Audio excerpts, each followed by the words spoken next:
was looking at this, it goes from 216 down to 122, Yeah, back and up to that's 214. So that doesn't seem to compute for me.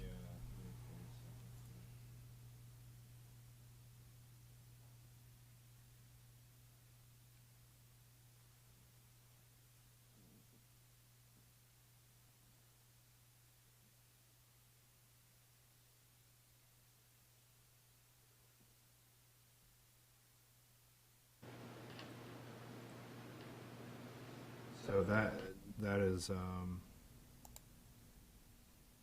error. That capital outlay item should be 34,500, not 134,500. Okay. We're going big time here, Yeah, aren't we? yeah, Sure. yeah. So that bottom number would be, 30, just 30, well, it'd be 114,835.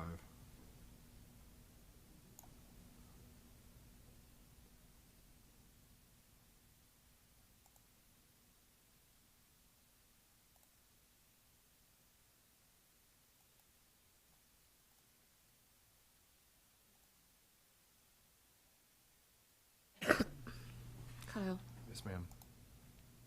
could you, put Buddy's screen like my screen here? Of course.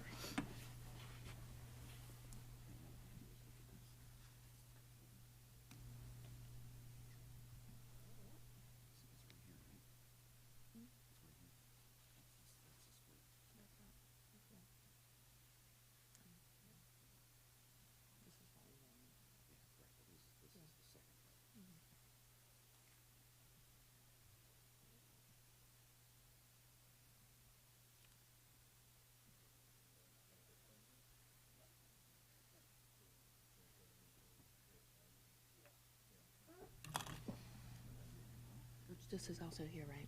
That's correct, yeah. So Jason's keeping us on track here with the presentation. So you could technically close out the left one if you want. Was that this one? Yep.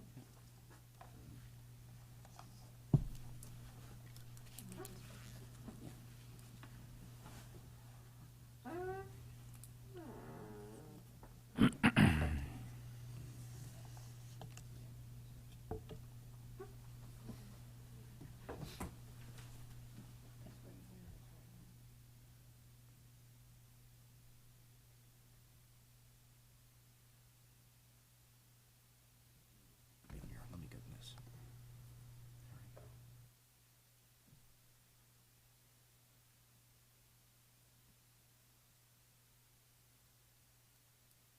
This is the other slide.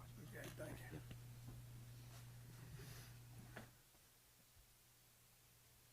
All right, everybody feeling good? $100,000, yeah, I feel really good, man. Fantastic. Yeah. Technology, you gotta love it. Yes. I've already worked on my budget deficit already. So Fast. here we go. Okay, are we ready to move on? Moving on, yes, All sir. right. Next up, Human Resources. Mrs. King is at a Human Resources conference right now, so she was unable to attend the meeting. She might be listening. I don't know, but in her budget, generally, again, is administrative in nature, so not a lot of operational costs here. Her budget has stayed pretty flat. There's some increase in training just because of more additional in-person opportunities, which then affects the travel. Those are usually two elements that work hand in hand with each other. A reduction in supplies, staying flat in uniform, staying flat with dues and subs, and then increasing a little bit in the employee appreciation expenditure line item for the various employee appreciation events. And last year we had funded, which it doesn't show up in here, but we had funded the pay study, in last year's budget for this, so. So that might have been in 22. It's like 22. Yeah, 22, but, so again, HR is, not a whole lot there in regards to major requests.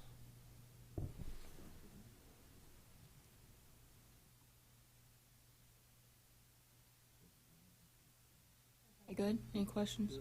No questions? All right.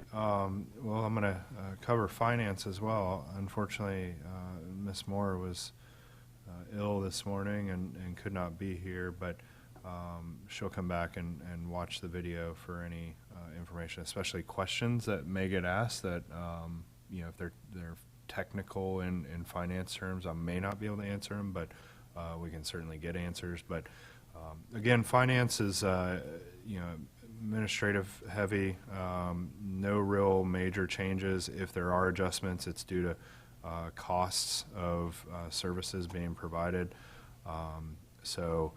Professional contracted services is generally the audit that we have to do. And then, professional services is going to cover the audit. Contracted services is for our tax bill mailings. So they do source that out. But as you can see, everything else is generally in line.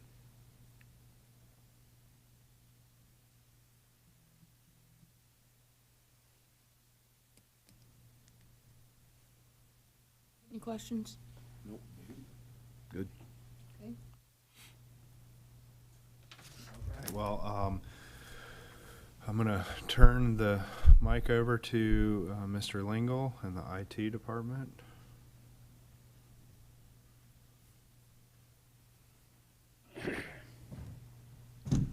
Hello, everyone. Good morning. Love the screens, Jason. Love these. You like that? Yeah. Fantastic. Good. The eyes are going. Older I get, the eyes are going. I need this. Glad to help. I just don't know why I'm watching the Met game. Oh, is that not pulled up? Fix that. It's called spring training. First, I just want to say thanks for the personnel. That really helped. Having Chris on board, it's been so good. So thank you for that. It's really helped out a lot. But there's two of us in IT. We've got, we're supporting around 100 users. And day to day, we do workstations and monitors, printers, the standard stuff throughout the town with audio, video equipment. We manage all the technology from beginning to end of life. And we try to keep all that in-house to just keep costs low. Had some reductions this year. The vehicle maintenance, it's still hanging in there. We were able to get some stuff done and cleaned up on the old truck, and it's still hanging in there, but I reduced it 1,000. I think we'll be all right there. Gasoline, I overestimated, so I'm pulling that down $600. I just didn't have as much travel as I thought I would. The network monitoring software, that was a reduction. We had this on a couple of softwares and services.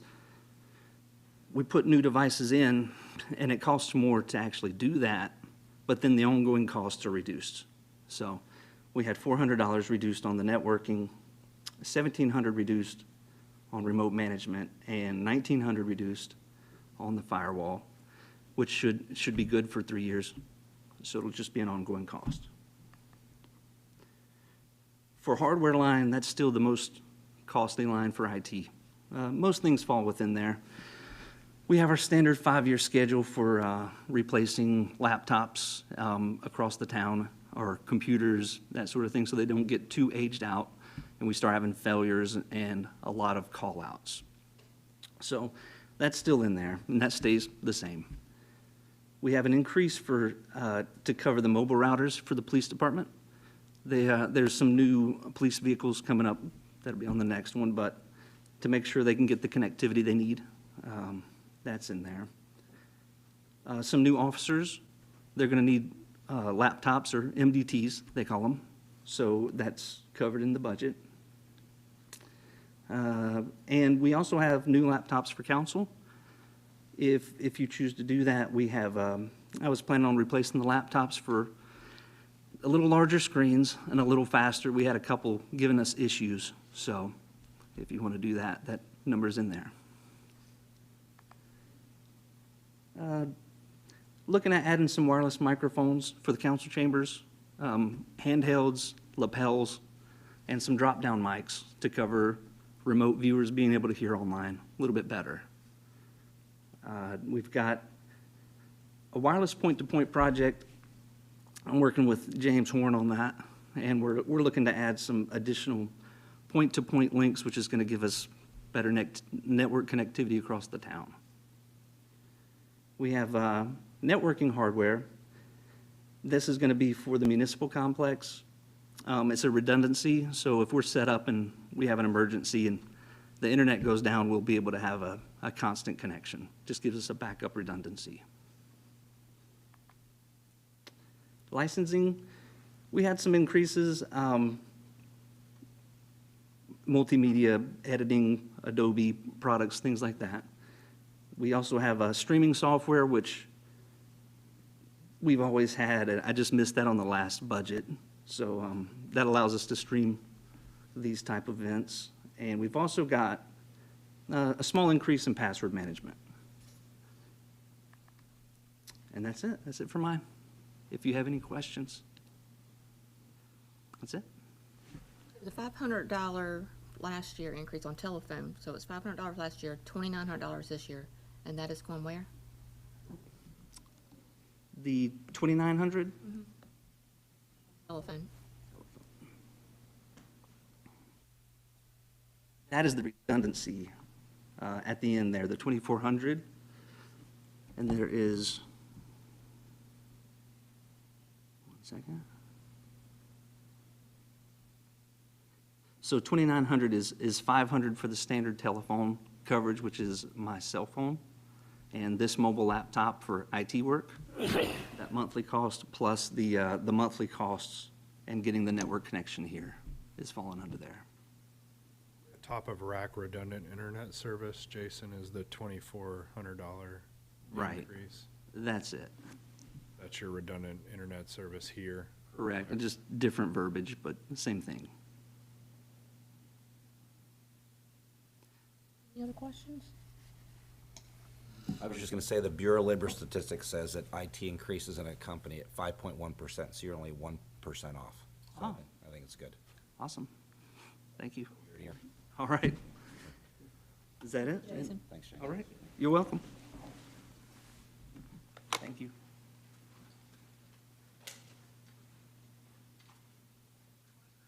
Okay.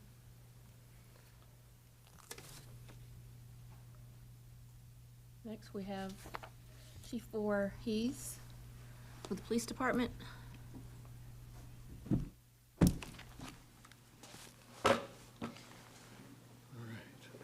Good morning. It's good to be here. Good to see everybody. I just want to say thank you first for the support that you give us, because what we do as a police department and the services we provide to the town, we could not do that without your support. And I'm very appreciative of it. We all work very hard in the police department to provide those services. I'd like to share with you real quick before I start our mission statement and what we do every day. Our mission statement, the police department, is every day to make Surf City a better place to live and a better place to visit. And we're going to accomplish that. The Surf City Police Department will accomplish our mission by being a group of dedicated professionals committed to working with the community to make Surf City a safer place to live, work, and visit by reducing crime, the fear of crime, and the preservation of human life. And we live that every day. And that's our goal every day, is to move forward with that. So moving forward with the 2023-2024 budget, I've wanted to focus on our largest increases and our largest expenditure lines that we have within the police department. Contracted services last year was $96,277, and that this year is going to increase to $110,848. The increase is mostly because of our camera systems. We added tsunami camera system last year and our flock LPR readers. And if you see the note there that 22% of all criminal incidents since implementation in 2022, we've gained credible information from those camera systems to either lead to arrest or for court proceedings. They've been hugely successful, and I think that number is going to continue to grow as time goes on. And obviously, we couldn't do that without everything that we do has a price tag attached to it. Also some of the things that are going up are our legal services, our radar calibrations, and our new hire procedural costs. We're seeing increases across the board in most things that we spend money on. Just like everything else, just like groceries or gas, the prices of everything are continuing to climb, and we're going to have to continue to pay for those services if we want to keep them. Does anybody have any questions on the contracted services line? Mayor, if I may, just to clarify, that legal services, not the town attorney, it's an outside That's police outside. police firm? That's correct. Yeah, thank you. We contract with a outside law firm that provides us tactical Right. legal services. So if we have a tactical situation, we can call them. They give us legal advice on the spot. No questions?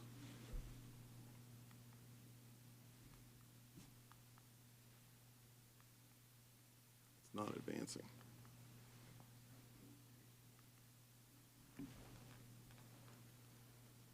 Can you advance the slide, James? Oh, there it goes. Okay.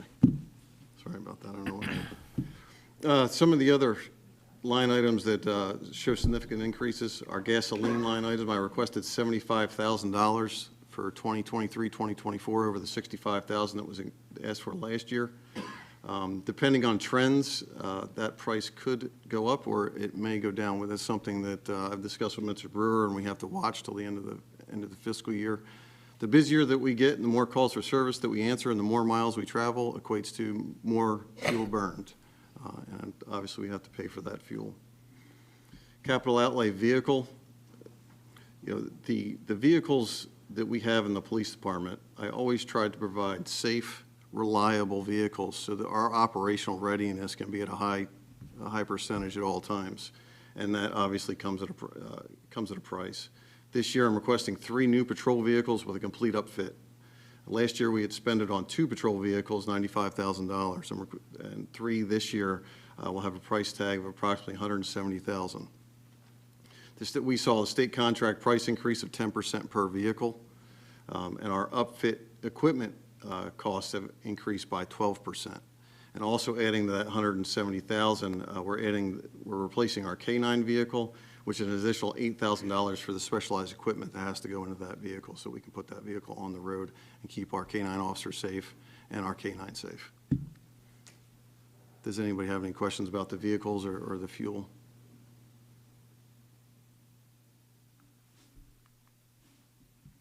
Capital outlay equipment. Last year, we had spent $48,549 on equipment. This year, I'm requesting $60,000. And you can see it's broken down there. Police radios, $15,000. I'm trying to spread out the radios that we need over a number of years. As we increase officers and our vehicles increase, we have to provide radios for officers personally, a handheld, and we have to provide a radio in the vehicle. And those radios are quite expensive. And instead of trying to make a jump and bite all of that off in 1 year, I've been trying to consistently purchase those radios year after year to reduce the burden. I'm also asking for $10,000 for ballistic shields. I want to put a ballistic shield in the school for if we have an active shooter situation or situation that happens in the school. I want to be able to have protection for the officers to be able to move in and identify a threat and take care of that threat if something happens out there. Beach Patrol UTV vehicles. One of our vehicles is reaching its lifespan. It's becoming maintenance heavy. And last summer, it spent most of the summer in the shop. We got it back, hopefully, fingers crossed. The rubber bands will hold it together this year. But we are looking at a beach patrol vehicle, and that's going to be coming up. We're going to need to spend those funds to get another one. Central Square software, $20,000, and that's mobile dispatching for in-car data terminals. Surf City Police Department is behind the 8 ball when it comes to technology on our data terminals in our police vehicles. We do not have mobile CAD at this point, which is mobile dispatching in our cars. We have a program that the county has provided to us that gives us very basic information of where the call is and some call notes. Central Square software will propel us into the future and give the officers the information they need in the vehicles real time to be able to respond to calls in the way they should be. We did a demo yesterday. Myself, the captain and lieutenant, did a demo with Central Square for about 3 hours yesterday afternoon, and the software provides some unbelievable advances into what we have now. I could go into them, but I think I'd be up here talking all day. but this is an absolute 100% need. We need to advance the police department's technology to keep up with current trends. Does anybody have any questions about the capital outlay? New personnel requests. Last year I requested a full-time administrative assistant. I think I've changed course on that a little bit and feel that we need to add a part-time administrative assistant this year to help with administrative tasks, answering phones, dispatching non-emergency calls on the radio, data entry, and helping, most of all, reduce the paperwork burden on officers. We float on a sea of paperwork in the police department, and the more burden I can take off of the officers, the more time the officers can concentrate on actual police duties that they're out on the road. I want to add an administrative specialist officer position. This will have no additional cost. This will just go in our table of organization in the police department. This officer will be directly responsible as the evidence custodian, the community policing officer, the recruiting officer, and it also help reduce paperwork on myself in my office. I have someone that's actually fulfilling these roles right now, and I just want to make this a permanent position and be able to fill that as an administrative role. I'll get into the recruiting in the next slide. Does anybody have any questions about that?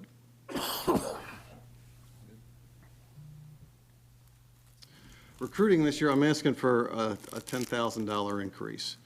So traditionally, what we've done to recruit is not working anymore. The field of law enforcement, the current status of the world and politics, what we're doing isn't working. We have to find a new way to recruit people and recruit who we want and when we want them. Right now, we're not getting the applications that I want to see. The applications that we're getting are either people that are not compatible with the police department or are not suitable for law enforcement.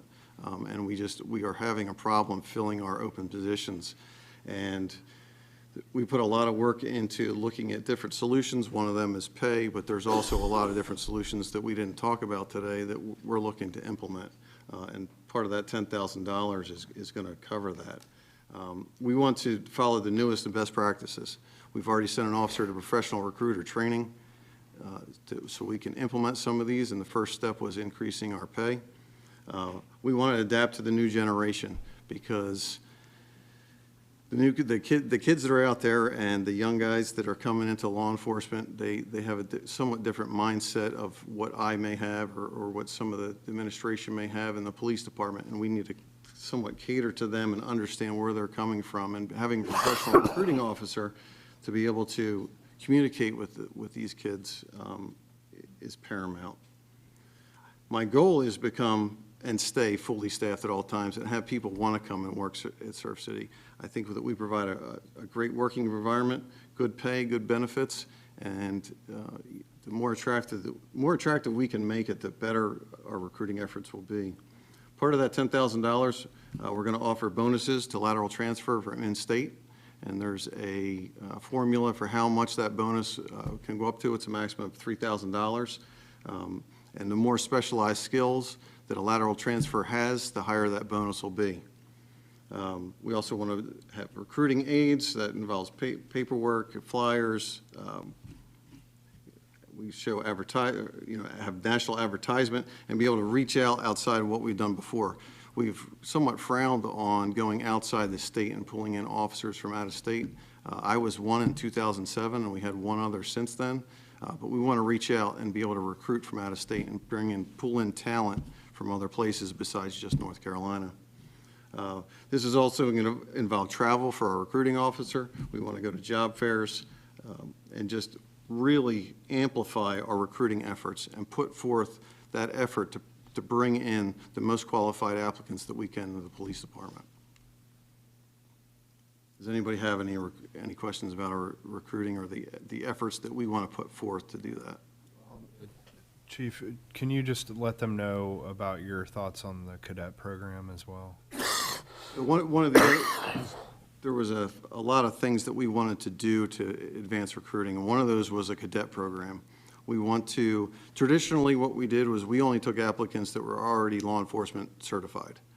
We want to be able to take applicants with no experience and mold them and hire them and send them to BLET and mold them into who we want them to be as a police officer and bring that in. And we think that that's going to open that up to a much larger pool of candidates. What's the theory on, I like that idea, but what's your theory on them getting hired by us to get the qualifications and get to school because other people are not doing that, and then leave to go somewhere else? Unfortunately, sometimes I think that's going to happen, but the working environment we provide, having competitive salary, competitive benefits, the take-home car program, hopefully once we bring someone into the police department, they see the working environment that they're in, and we'll be able to retain people. Is there and it may not be allowed, I know at one time there was a law where they were trying to do where you can contractually obligate a cadet. Is that still in effect, or is that still a possibility? We've had discussion about that. I think Mr. Brewer wants to say something. I see the attorney jumping on the mic, so go ahead, Brian. Brian? Yeah, I mean, there's ways we can recapture some of our costs if they don't stay a certain length of time. At the same time, I'm sure Chief will agree with this, if you have a disgruntled officer that wants to go somewhere else, that could be a poison pill in the department. So, but we can kind of hedge that by, if you don't stay a certain amount of time, you refund us back X, Y, Z. So, one thing that we talked about is, the Chief and I talked about it, is like, if this happens to us once, okay, so be it. We'll chalk that one up as a loss. But if this happens numerous occasions, I think to establish ourselves as an entity that's going to do something about that, we're going to have to do something about it. And then that word will get out to any future potential candidates that are coming through that cadet program, that you're going to find yourself in small claims court to pay back a municipality for what we spent. And if I can just follow up on that with a question to the Chief. Chief, I know you can't speak for all departments, but generally departments would frown upon receiving someone who went through a program, got all the goodies from a town, got trained, and then just jumped ship. I mean, y'all talk, right? We do talk, right? And chiefs communicate with each other. We meet quite often, and we ask each other about applicants. I wouldn't want to do that to somebody, but saying somebody else wouldn't do it to us, because the recruiting field right now is tight. Hugh just made that point. It can be somewhat self-regulating, but we can hedge our bets. And the truth of the matter is, though, if someone wants to leave, we don't want them here. Yeah, exactly. Hey, one follow-up question, just out of curiosity. Newest and best practices on recruiting and adapting to the new generation. What's an example of what they're leaning toward with the best practices of recruiting and follow-up? What are a couple of the things that we're having to do, or that you're seeing it? Because I'm sure it's going to be weird to me, and it's already weird to you. What are we doing to adapting to the new generation? So it's weird to me too, because some of the so recognizing that we're having a recruiting problem was the first step, and why are we having that recruiting problem, and what's going on, and how are we going to adapt to that? So one of the first things that I did is I sent an officer to professional recruiting course, and when she came back and told me some of the things, some of the best practices, I kind of shook my head, and it's odd because the way we communicate with a applicant is by phone and by email, and one of the ways we need to adapt is we need to be able to communicate by text message, because that's how kids, I keep calling them kids, but how applicants communicate now, and they don't have a laptop computer, they have a phone, and that's how they communicate, and they want to communicate by text message, and it's just, I don't understand that part of it because I didn't grow up in that generation, but adapting to the new generation, be able to communicate with them and effectively bring them into the fold is something that we need to adapt to. I hope that answers your question. I thought that's where you were going to go, was communicating through text. I didn't know if there were any other practices other than, you still got to go to the job fairs. You got to go where the applicants are. If you're looking for people coming out of college, you got to go to, wherever that is. I didn't know if that was still in play, if there was some other strategy to to make the first contact with these people. And there are other strategies, and there were a lot of ideas that came back that I had never even thought of, that, you know, and it was just kind of, there was a lot of different small things that could really capture someone's eye, and a lot of it was technology-driven. Producing a video, you know, a high-quality short video that would highlight, like I mentioned before, like a community policing program. Oh, yeah. To get that, that face of policing out there before anything else, and that might draw somebody into the profession. So it's all, you know, I think little things, but it's little things that we're probably not doing the best job at right now. You know, not to anybody's real fault, but it's just what it is, I think. These are all things that we want to do to just give us the edge and get us one step ahead of everybody else. So we are having a law enforcement meeting in May, inviting agency heads from all over the region. And one of the things that we're going to do is we're going to give a presentation on recruiting. And you're more than welcome to come. And what we're going the plans that we're going to put in the, you know, our effort going forward. You're more welcome to come and watch it and see what we're going to do. It's going to be a whole PowerPoint presentation of our plan. And it's not a secret, and I want to be able to share that with the other agency heads, because all of us are in that, we're all in that boat together. Thanks, sir. Thank you. Does anybody have any other questions for me? Kyle's giving me the sign. I I need to have get one up. question. Go ahead. Go back to the salary for this year. Does that take in consideration of the pay grade update that will be on council agenda next week or next month? I'm not sure what, Your overall. The steps we just stepped up on going forward. Oh, that's current fiscal year salary. That's not next year's, that's just, Okay. Yeah, but we did do the calculation on it. I'll pull it up for you real quick. You don't have your 2024 in here? Is like, No. you know what I'm saying? no, So that's what salaries she- for 2024 is a joint effort between HR, myself, and Mr. Brewer, and those numbers haven't been figured out yet. Yeah, because then, you know, we start looking at the cost of living and performance pay, and those things just will have to get put back into it. But give me 1 second, I'll pull up that number. Because we did calculate the full. While he's looking at that, Chief, and I know we do meet and discuss this, and I know with the mayor, but you're down officers for whatever reasons they are. We don't need to go through that. But how many municipalities are down officers or short? Every single one. I don't know really of anybody right now that's fully staffed. Amounts, is that correct? Yes. Yeah. I had lunch with I don't want to say who it was, but I had lunch with an agency head not too long ago that told me he was short 40 officers, which was a large percentage of what his workforce is. Good deal. So with the adjustment for next year, just looking at the salaries and benefits, that difference is about $178,000.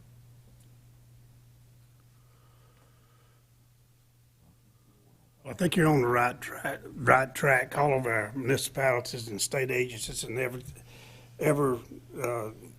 everyone is having problems recruiting.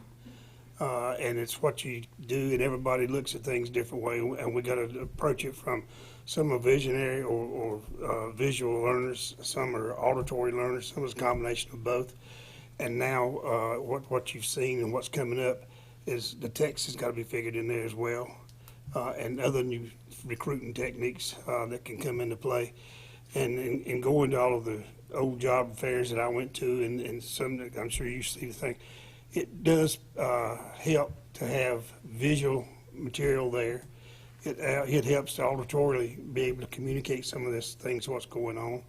And it has to do with the resources that you can, or benefits, there's another word for it, that they could probably have as well. And it's a cruel world out there. It's tough. I mean, I know when we tried to recruit teachers, I went to New Jersey, New York, all those places, and you had school systems coming in there that would offer first-year beginning teacher $5,000 right off the top. And then finally it got to where it was $5,000 and pay for your 3 months of housing. We can't, my school system couldn't compete with that, so we lost out on a lot. And I understand what you're saying, and I applaud you for looking at it and trying to do that.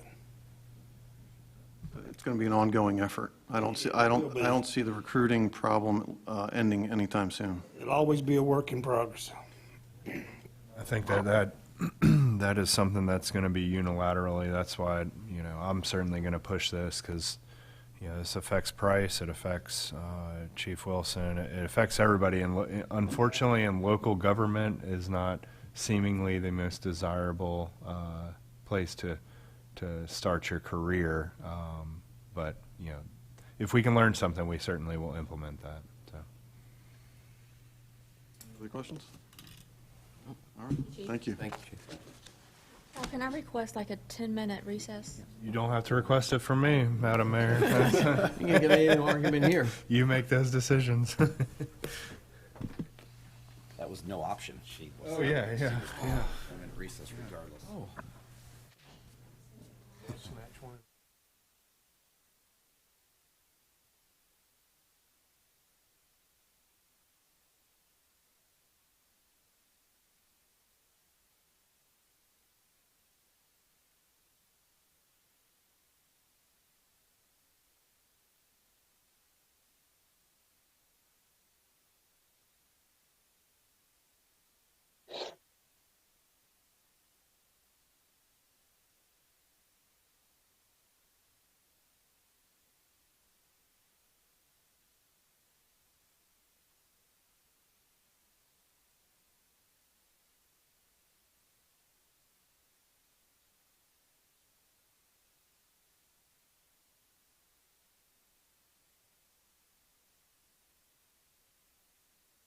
To emergency management. Let's go, Jameson.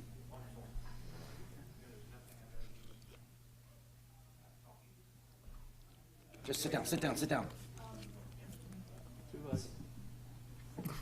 You're next. He's talking next. We move forward. We'll come back. You weren't here. We're going to come back to you, number 2. You were late. You got another minute. Okay. Got sucked in the vortex.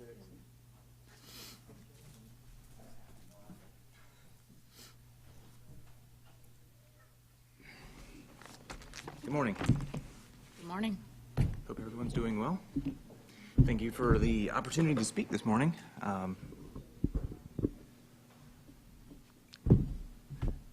Emergency management. Here we go. Just real quick, brief overview.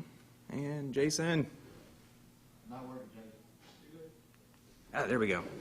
So just a quick overview of what we do. Not all inclusive, but develop and maintain all of our planning packages. That's the emergency operations plan, hazard mitigation, incident action plans, things of that nature. It's kind of a simple sentence, but there's a lot rolled into it. Support disaster and incident operations through forward support in the field, as well as here in the EOC when we activate. I try to make myself available to everybody in town as far as the departments. If I can help, I try to help. I run into a lot of maybe not knowing the answer right away. However, I can normally find the answer somewhere along the line. So, monitor, maintain, and communicate the common operating picture. It's my favorite one. You all get my emails. That's probably the most visible of the major services here. And then seek funding sources for state, federal, and private funding partners. We'll kind of cover that in just a second. Make sure I got my right notes here.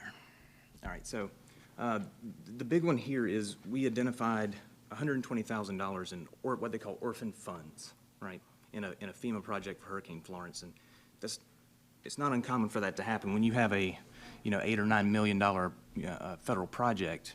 $120,000 can kind of get lost in the weeds, right? So it worked with Dave. He got me into the system, opened it up to where I could get in and kind of start, figuring stuff out, and we actually found $120,000 that we were able to recover before that period of performance ended. So That's kind of cool.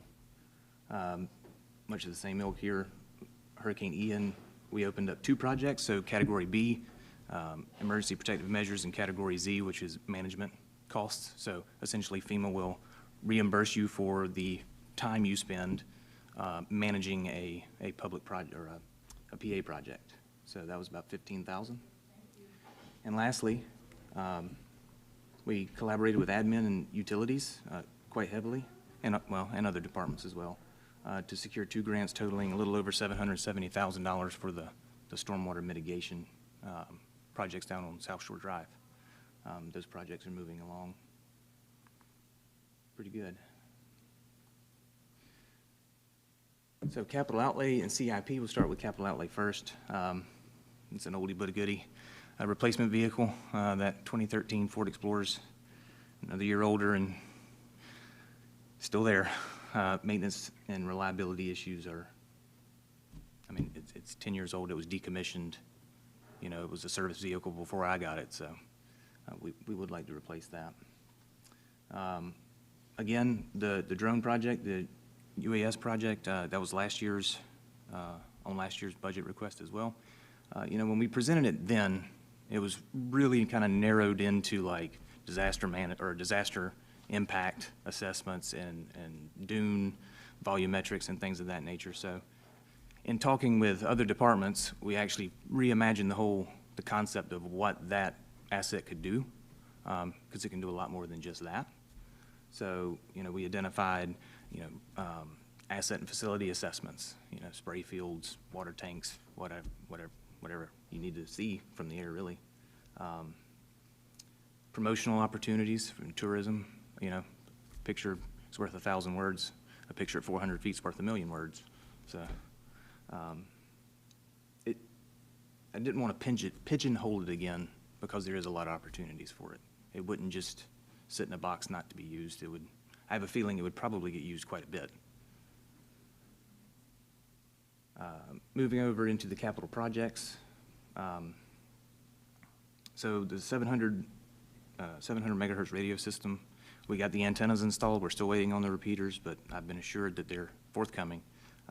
Once that system gets online, I would like to start looking in the future over the next 4 years to have a mirrored site. So essentially everything that's in that site right now, we would mirror it at a different location. Those 2 sites could talk to one another and will talk to one another.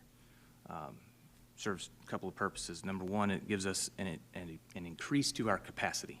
So what that means is we get more channels to talk on, right? You can have 4 talk groups instead of 2.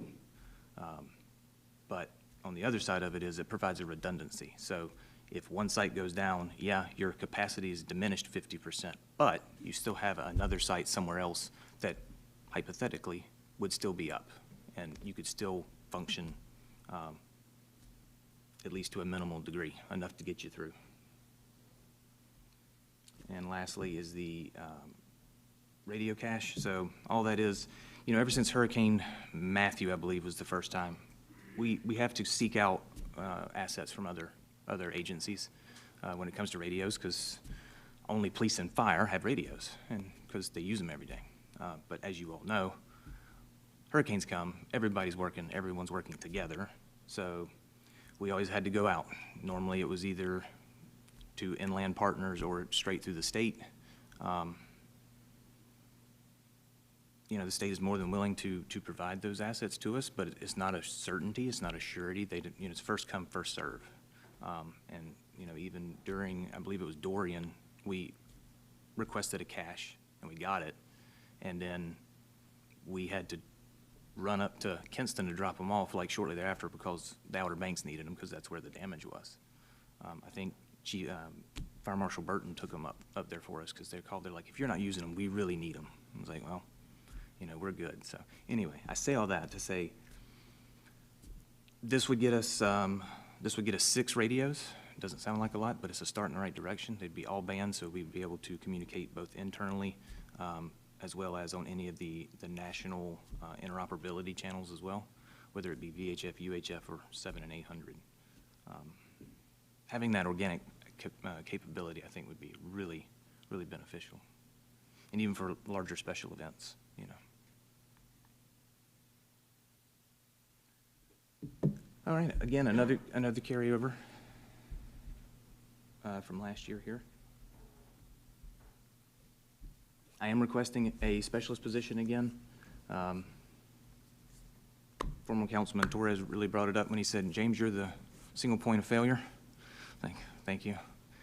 It is true. So, as you know, several months back I broke my hand and I was out for roughly, not out, but I was unable to really function at 100% for 10 weeks. That came at a time I was getting ready to start the EOP rewrite, and it's kind of hard to type with your hand in a cast. So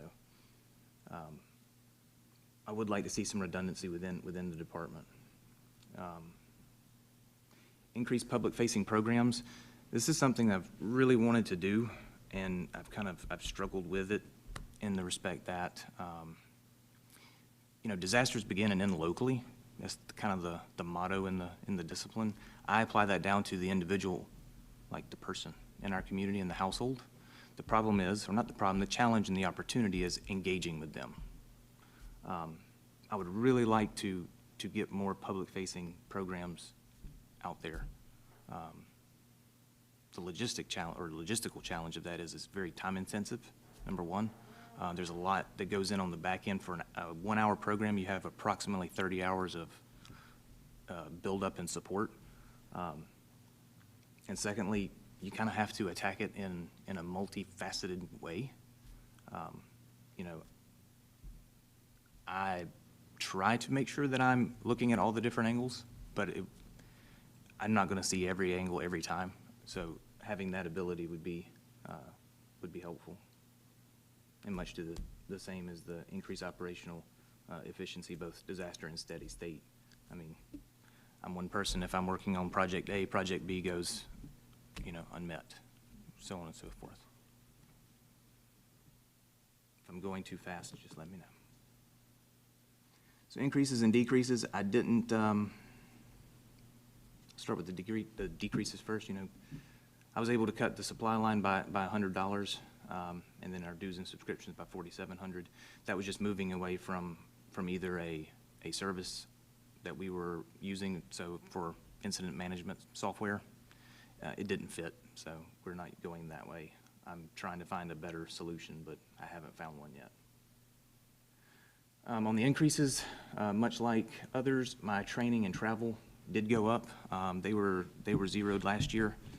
However, I put it back in.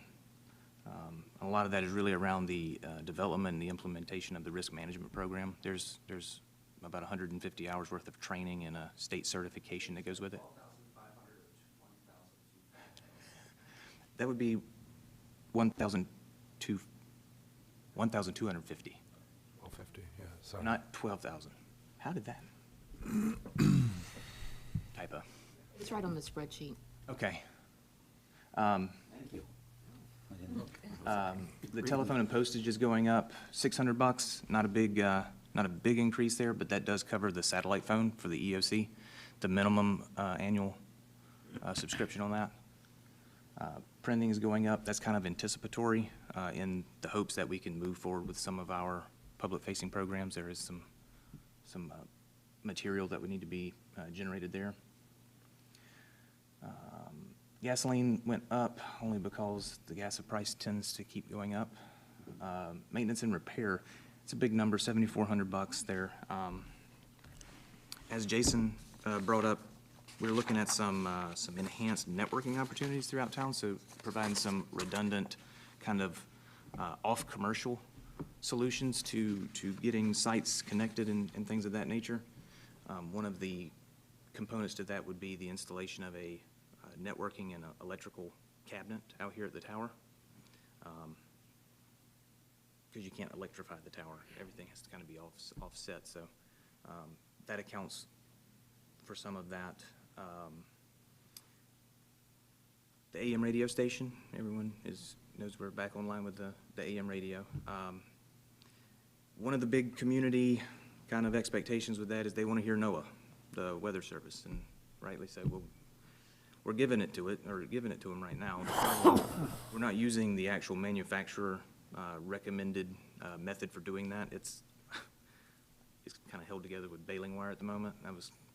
It's a little amateur radio piped in through an auxiliary port. I mean, it works, but it's not reliable. I don't trust it. Like, I don't trust that it's going to make it through a hot summer without melting down. Not physically melting down, but, you know, it's not designed for that. It's going full duty all the time. So the manufacturer makes a module that I would like to purchase for that. And then in the same subject, I would like to get some advisory signs, like road signage made up, you know, tune in to Surf City ears for more information, and then the frequency for our traveling folks or our visitors that don't know that we have that opportunity.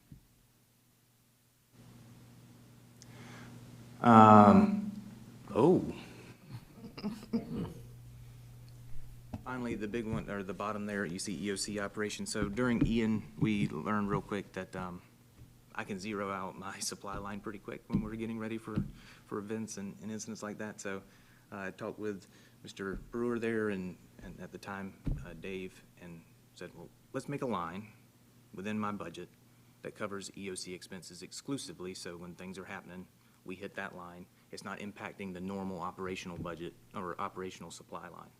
So that's why you see that there, and that covers any incidentals for activation, food, water, anything like unmet need that we would come up to, right? And can any of that be reimbursed through FEMA easier if it's earmarked for that? I mean, is that an easier process? Just tracking wise, it would be easier, yeah. It's a lot easier to go back to one single line and say, here's all the expenditures. And it would be expected that if there's not a necessity to use those supplies, we wouldn't just use them for something else. And plus, that would also cover additional like equipment and tech stuff for in here.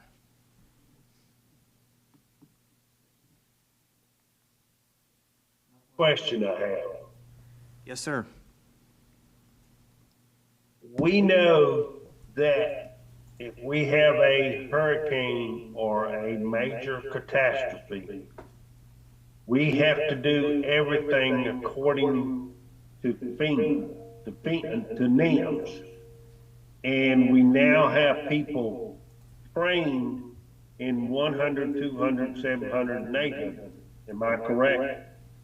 Yes, sir. We are working. To get all the departments under NIMS so we don't have any problem getting our money back from whoever we get it from, whether it be CAMA or whoever we get it from. Yes. That helps us get our money back, correct? Yes, sir. That is a requirement for FEMA, for any federal disaster funding is the compliance with the NIMS framework. Okay, just want to make sure. And some of the costs that you got in there is for what we got. We got fussed at by the public as far as communications. We're trying to get our communication system to where we don't have to depend on other departments like the county or state. We will have our own communication system to where we can function, whether they're functioning or not, we can look after our town. Am I correct? Yes, sir, you are correct. So on the communication side, look at it two ways, right? We have outside facing and inside facing, or inward and outward. So you got your public communications and internal communications. All of my stuff here is really heavily focused on inside capabilities. So having redundancies on top of redundancies. So when, one system fails, we move to the next system, and you keep that, that track and trend going until you either run out or you've repaired and you start all over again. On the outside, like public facing, which is what Mr. Helms was referring to, having that internet connection that Mr. Lingle had talked about earlier, a redundant connection there. That's going to help with our outside communication as well. So if our main commercial service gets chopped, the redundancy comes online, which unless the satellite falls out of the sky, that's going to work, right? Right. We'll always have some way to get out and get that public engagement. Is that what you were referring to, Mr. Helms? Yes, yes, All right. because back during Florence and before Florence, the public was not happy with our communication process. And that's when I got with you and said, look, we need to go look after Surf City.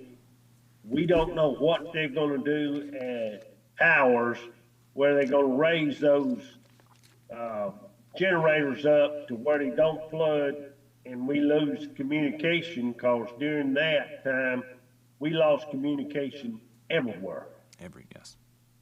And I don't wanna go through that again, and I'm just basically concerned with Surf City and we get our communication where it belongs and the others can follow. That's right. Okay, all right. So with that, Jason, I believe that's my end, yes? All right. I will entertain or try to entertain any questions, if anyone has any. Good. Thank you all. Call Back to fire. Fire Chief Allen.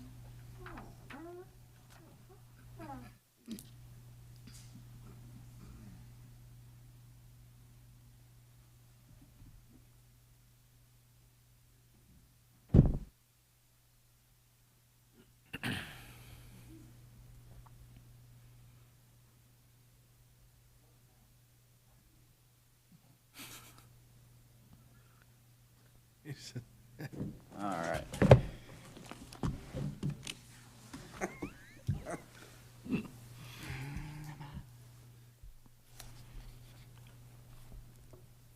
Madam Mayor, Council, Mr. Brewer, again, thank you for allowing us to speak. I'll reiterate what the police department, and I'm sure what most other departments will let you know, is that we can't do what we do without you all supporting us and doing the things that we need to do. I also just want to, before I get going, just kind of give a little bit of support to the police department and a couple of the programs that they were looking at implementing. One is the CAD program of putting the dispatch center inside of their car. We have that in the fire trucks. As the president of the Pender County Firemen's Association and Fire Commission, I was fortunate enough to sit on the steering committee for the county when we implemented that new dispatch software.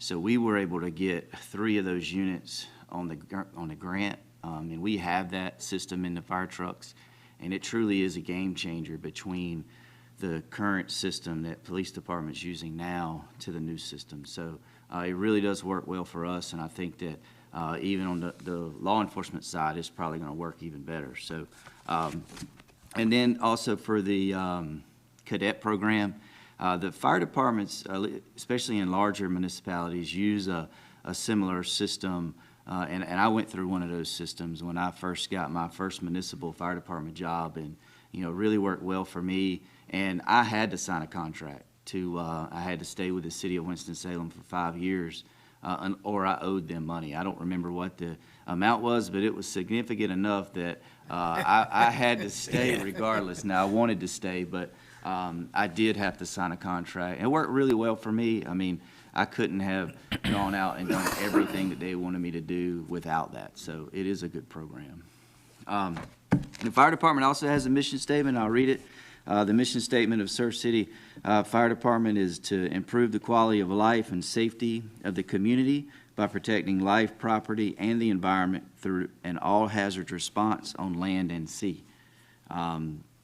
With that said, anything that I'm going over today, if you have any questions, please let me know, and I'll stop and we'll answer any questions you have. I do have a lot of information to go over.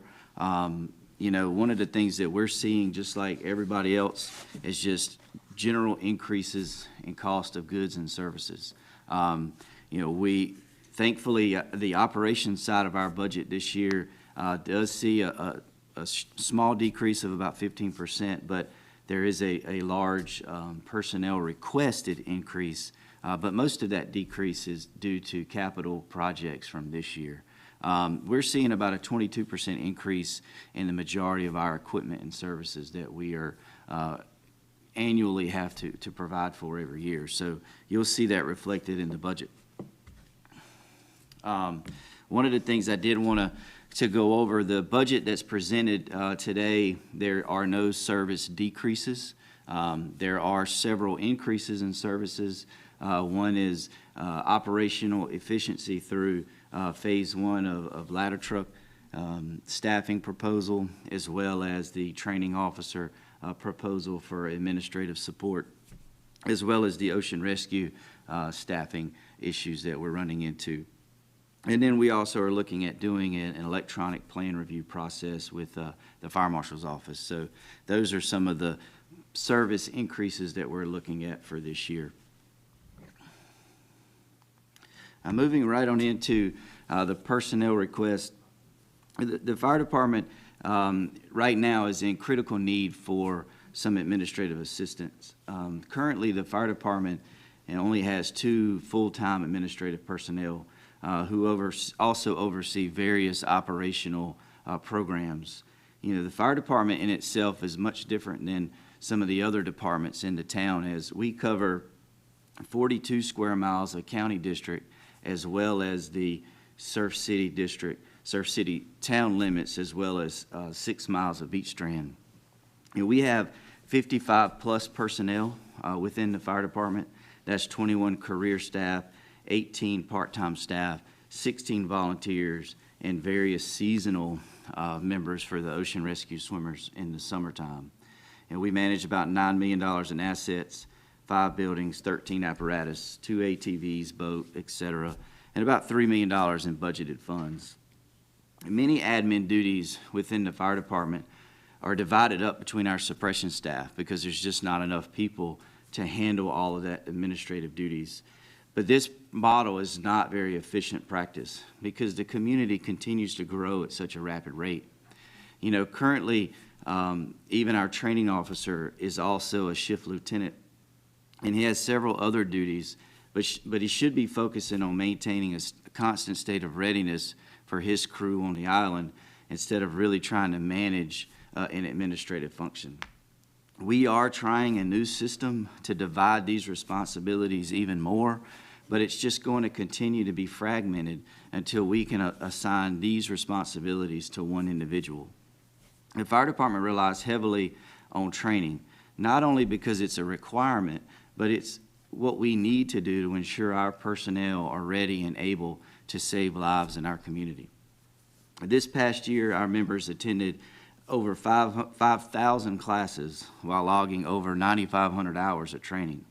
This is about an 18% increase from last year and a 60% increase from the past 5 years. The training officer would be responsible for the entire training program for 55 plus personnel. They would ensure that proper certifications are being renewed, proper content is being delivered, and certifications, any type of new certifications that need to be happening, they can find those new tactics and strategies, but they'll also be looking for deficiencies, areas that we need to increase our training or increase our knowledge or need to work on. Currently, the department is also focusing on getting 100% compliance for our ISO and state required training. We've made some great strides, and I think if you'll look in your budget narrative, you'll see those numbers. But over the past 5 years, we just need more oversight and program management to succeed. The training officer would not only be in charge of training, they would also absorb some other admin duties, such as special operations, logistics, recruitment, and the onboarding process of personnel, etc. The training officer is a pretty important step for us to move forward as the department continues to grow with the town, and I really would appreciate consideration to add this position to the fire department. Now, I'll answer any questions you may have on that particular position. All right, moving on. The next position request Obviously, a large one. It's the ladder truck staffing proposal we've talked about for a few years now. You know, that overall proposal is adding 12 personnel to the fire department. I understand we can't add 12 personnel in 1 year, wouldn't ask to do that. We're looking at a phased approach. We're looking at the first year adding 3 captains and 3 firefighters. When we look at fire department staffing and we look at numbers, Mr. Brewer has been you know, pretty adamant about trying to find a matrix on how we can tie population, emergency response, and things like that to staffing levels. And unfortunately, in the fire department, we don't have that true matrix out there. Fire departments are really based on that minimum standard and best practices, and then they look at geography, and then we look at density. Right now, we don't even meet the minimum requirements for North Carolina Office of the State Fire Marshal or ISO requirements because we're not getting the ladder truck en route and on every structure-related call. So we really want to work towards that minimum and best practices, and then we can look at geography. And what I mean by geography is, you know, we're, you know, somewhere around 46, 48 square miles total. And we can run that out of 2 fire stations. And the reason we can do that is because we're very sparsely populated in a lot of our areas. We have a lot of undeveloped areas. But take other comparable cities like the city of Rocky Mount. City of Rocky Mount's 43 square miles, but they run 7 fire stations because they are more dense at that point in time. And then you look at Asheville. Asheville's another city that is comparable in size, but they run 12 fire stations. But it's because it's more dense. Now, I don't think we'll ever see the density that those other cities have, but we're not asking to build fire stations. We're just trying to get to a minimum staffing level of having the 2 engines and the ladder that is required for structural-related responses by the state. So I'll describe that a little bit more.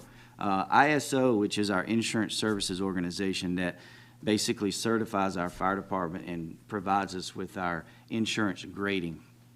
And the State Fire Marshal's Office, they look at structure-related responses by number of trucks, number of apparatus. And the minimum for structure-related responses is 2 engines and a ladder. And we're running 2 engines right now, one on the island, one on the mainland. But our ladder truck only gets en route when a volunteer or an off-duty firefighter can come and bring it. We only have 2 volunteers that are currently qualified to even drive the truck. So, you know, having it completely staffed would allow us to meet that standard.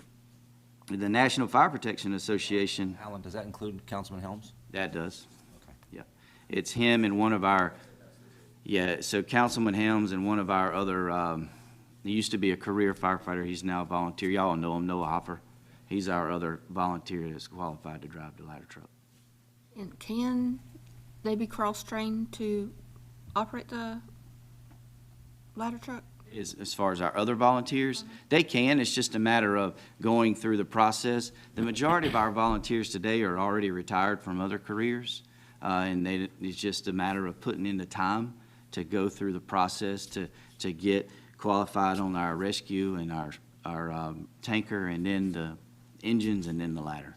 What about the your current firemen?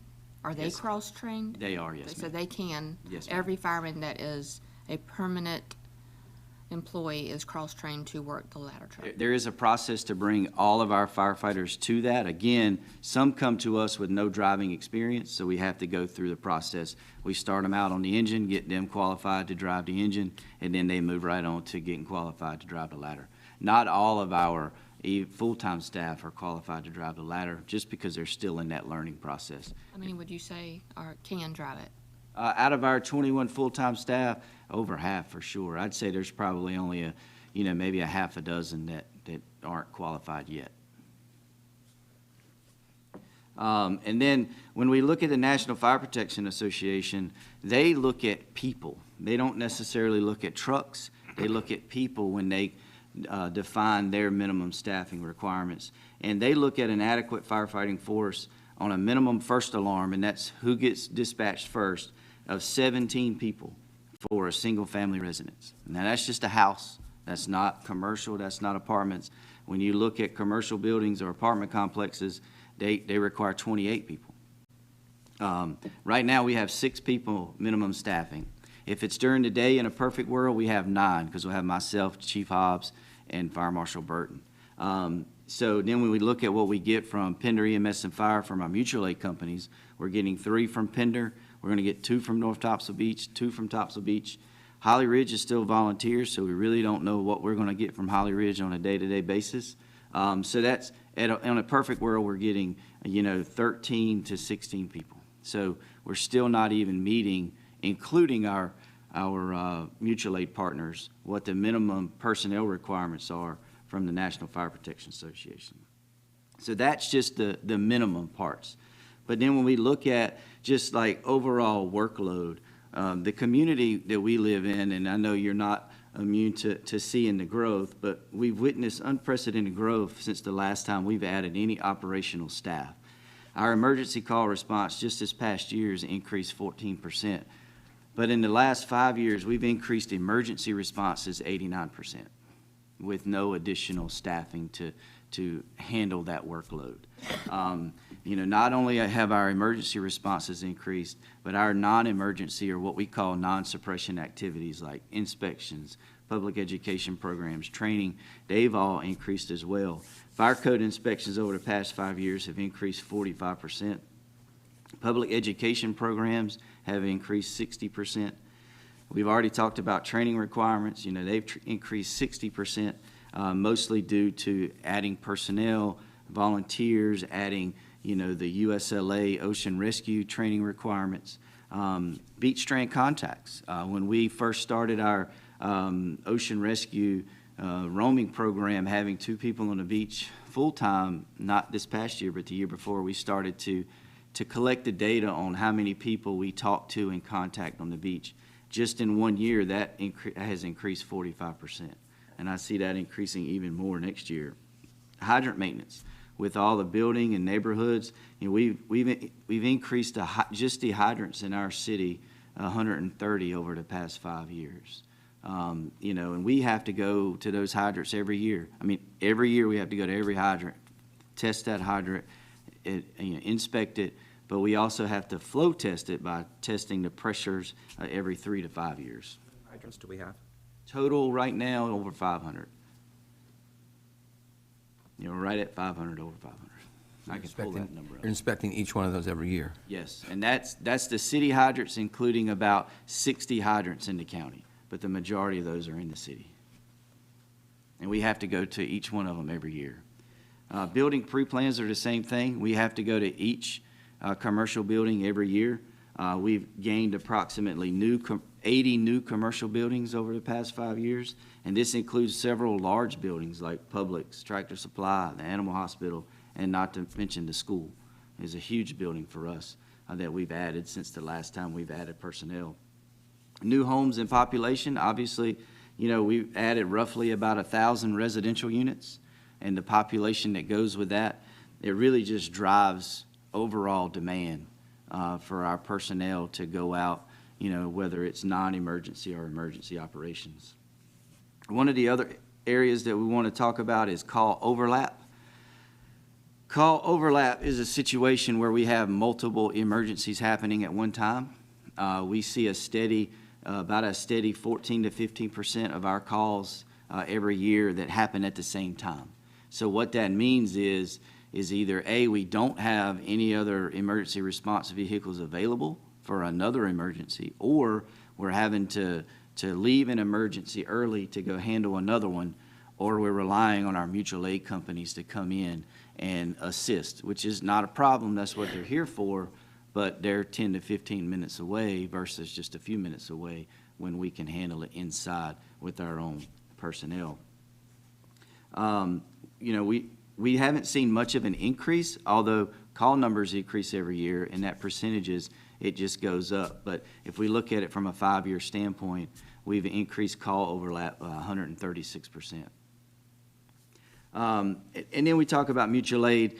We basically send a unit outside of the city 136 times a year. to assist either Holly Ridge, North Topsail Beach, or Pender EMS and Fire. So that's another scenario where we're sending one of our units outside of the city or outside of the district to assist another agency. And if we had that second or third company available, that just provides the same amount of service for our citizens and visitors. So when that happens, we're at a pretty big disadvantage.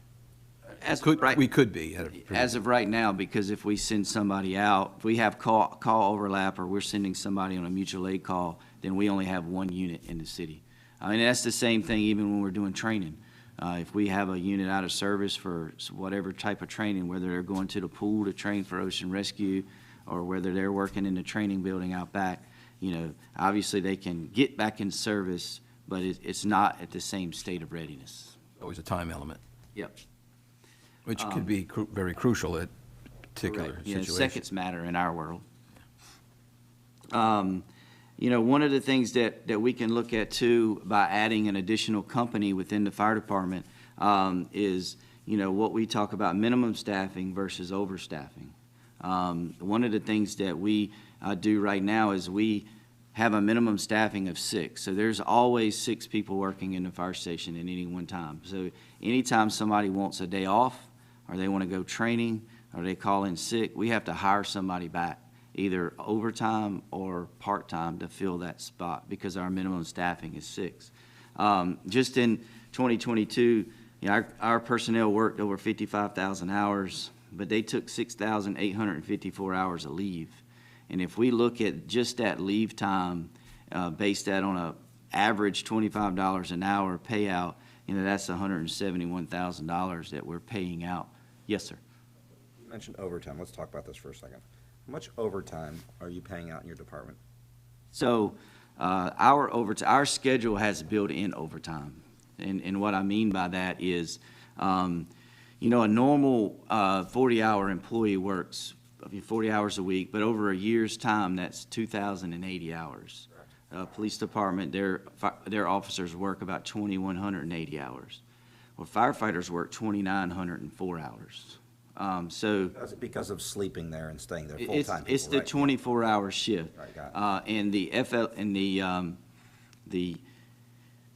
the federal labor's overtime threshold for fire departments is 106 hours in that 14-day window. Anything over that is paid overtime. So our firefighters work 3 different types of pay periods, if you will. Some of their pay periods are only 96 hours, some are 120, and some are 144. But all of that overtime is built into their salary, if that makes sense. So a hiring of 2 or 3 new people wouldn't replace that overtime. So what we would do is, as we add the latter company, we would move towards a over-hiring process. So once we got 6 on shift, right? So once we can get to 7, we're going to keep our minimum staffing at 6 so that we could have 1 person off without hiring back. Once we move to 8, we would move our minimum staffing to 7.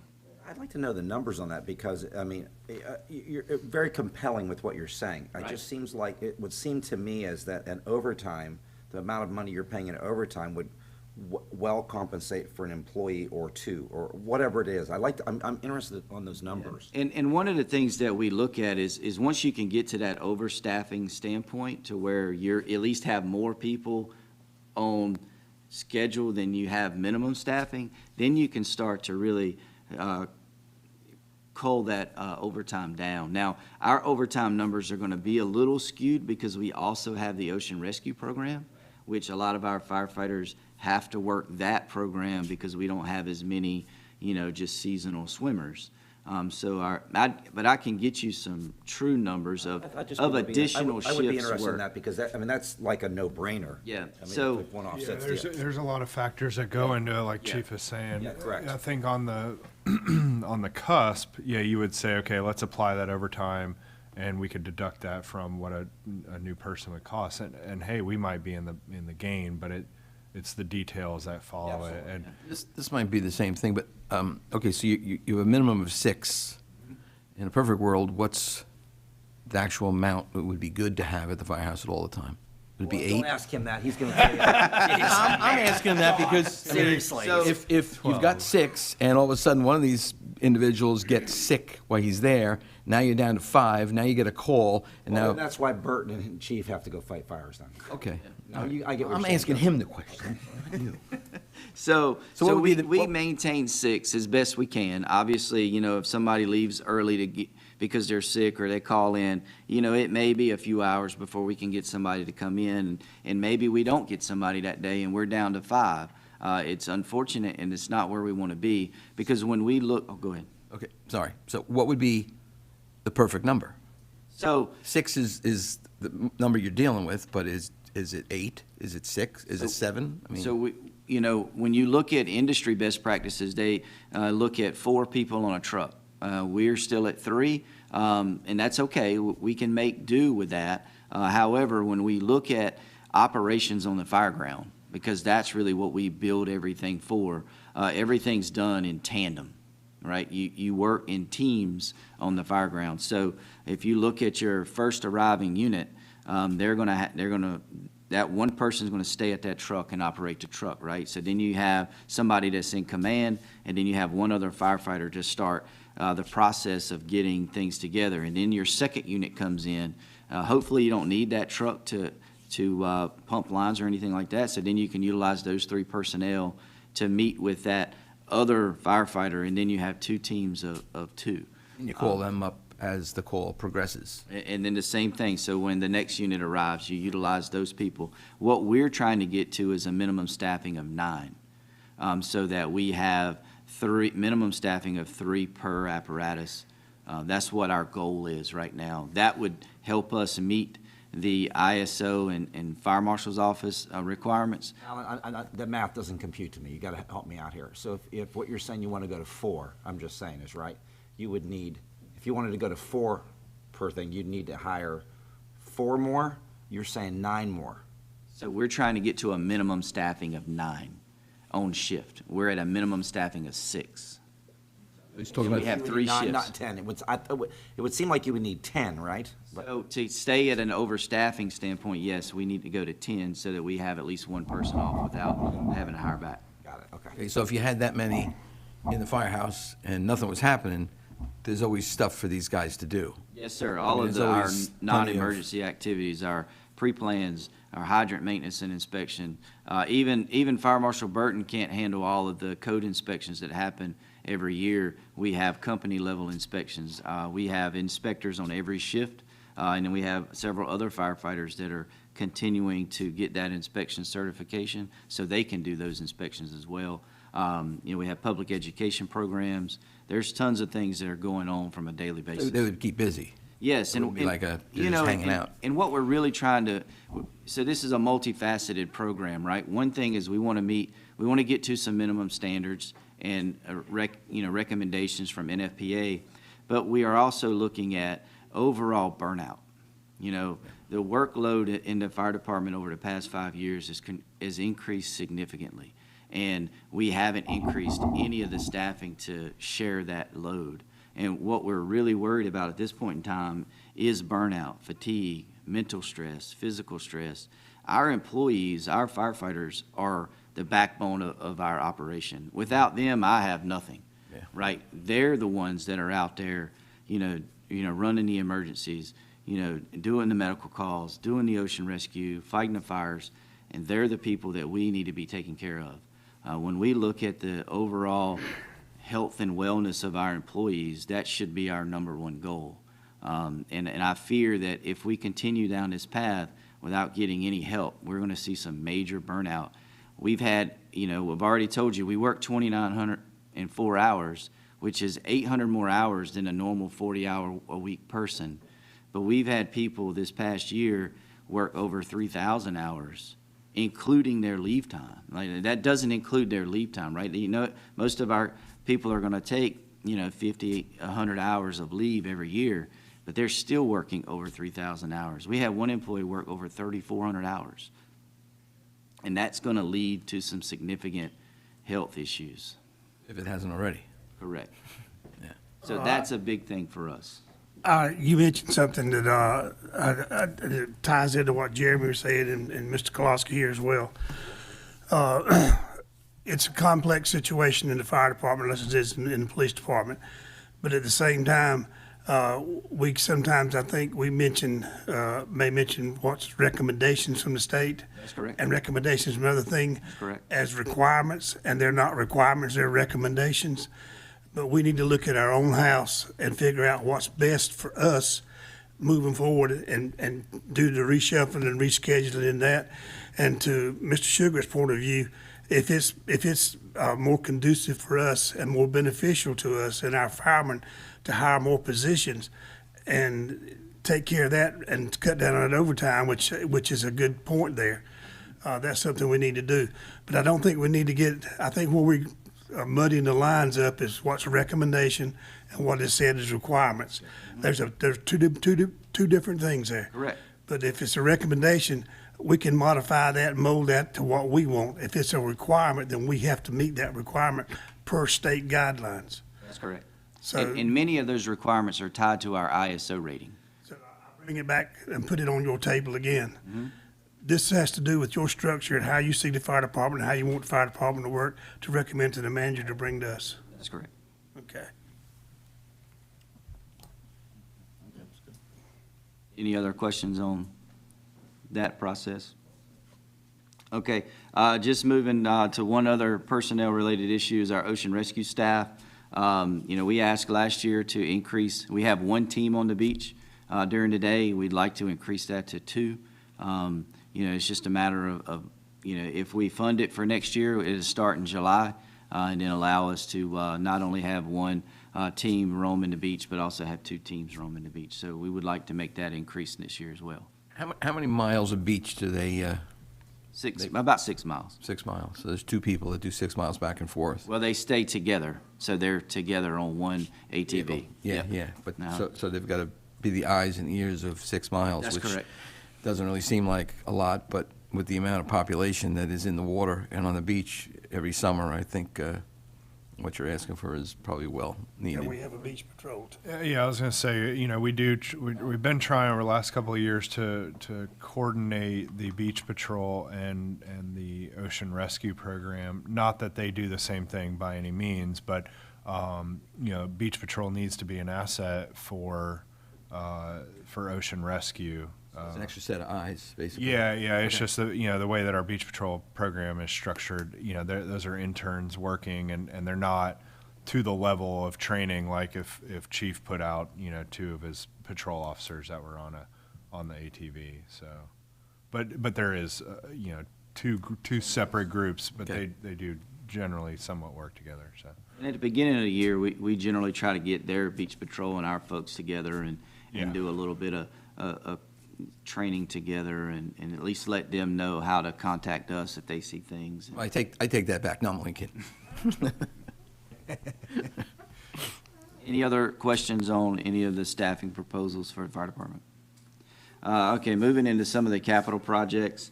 The first on the list is the replacement of our Humvee that we're utilizing as a brush truck. That truck was given to us as a military surplus truck. It is becoming more and more unreliable, and it's basically due to the parts availability.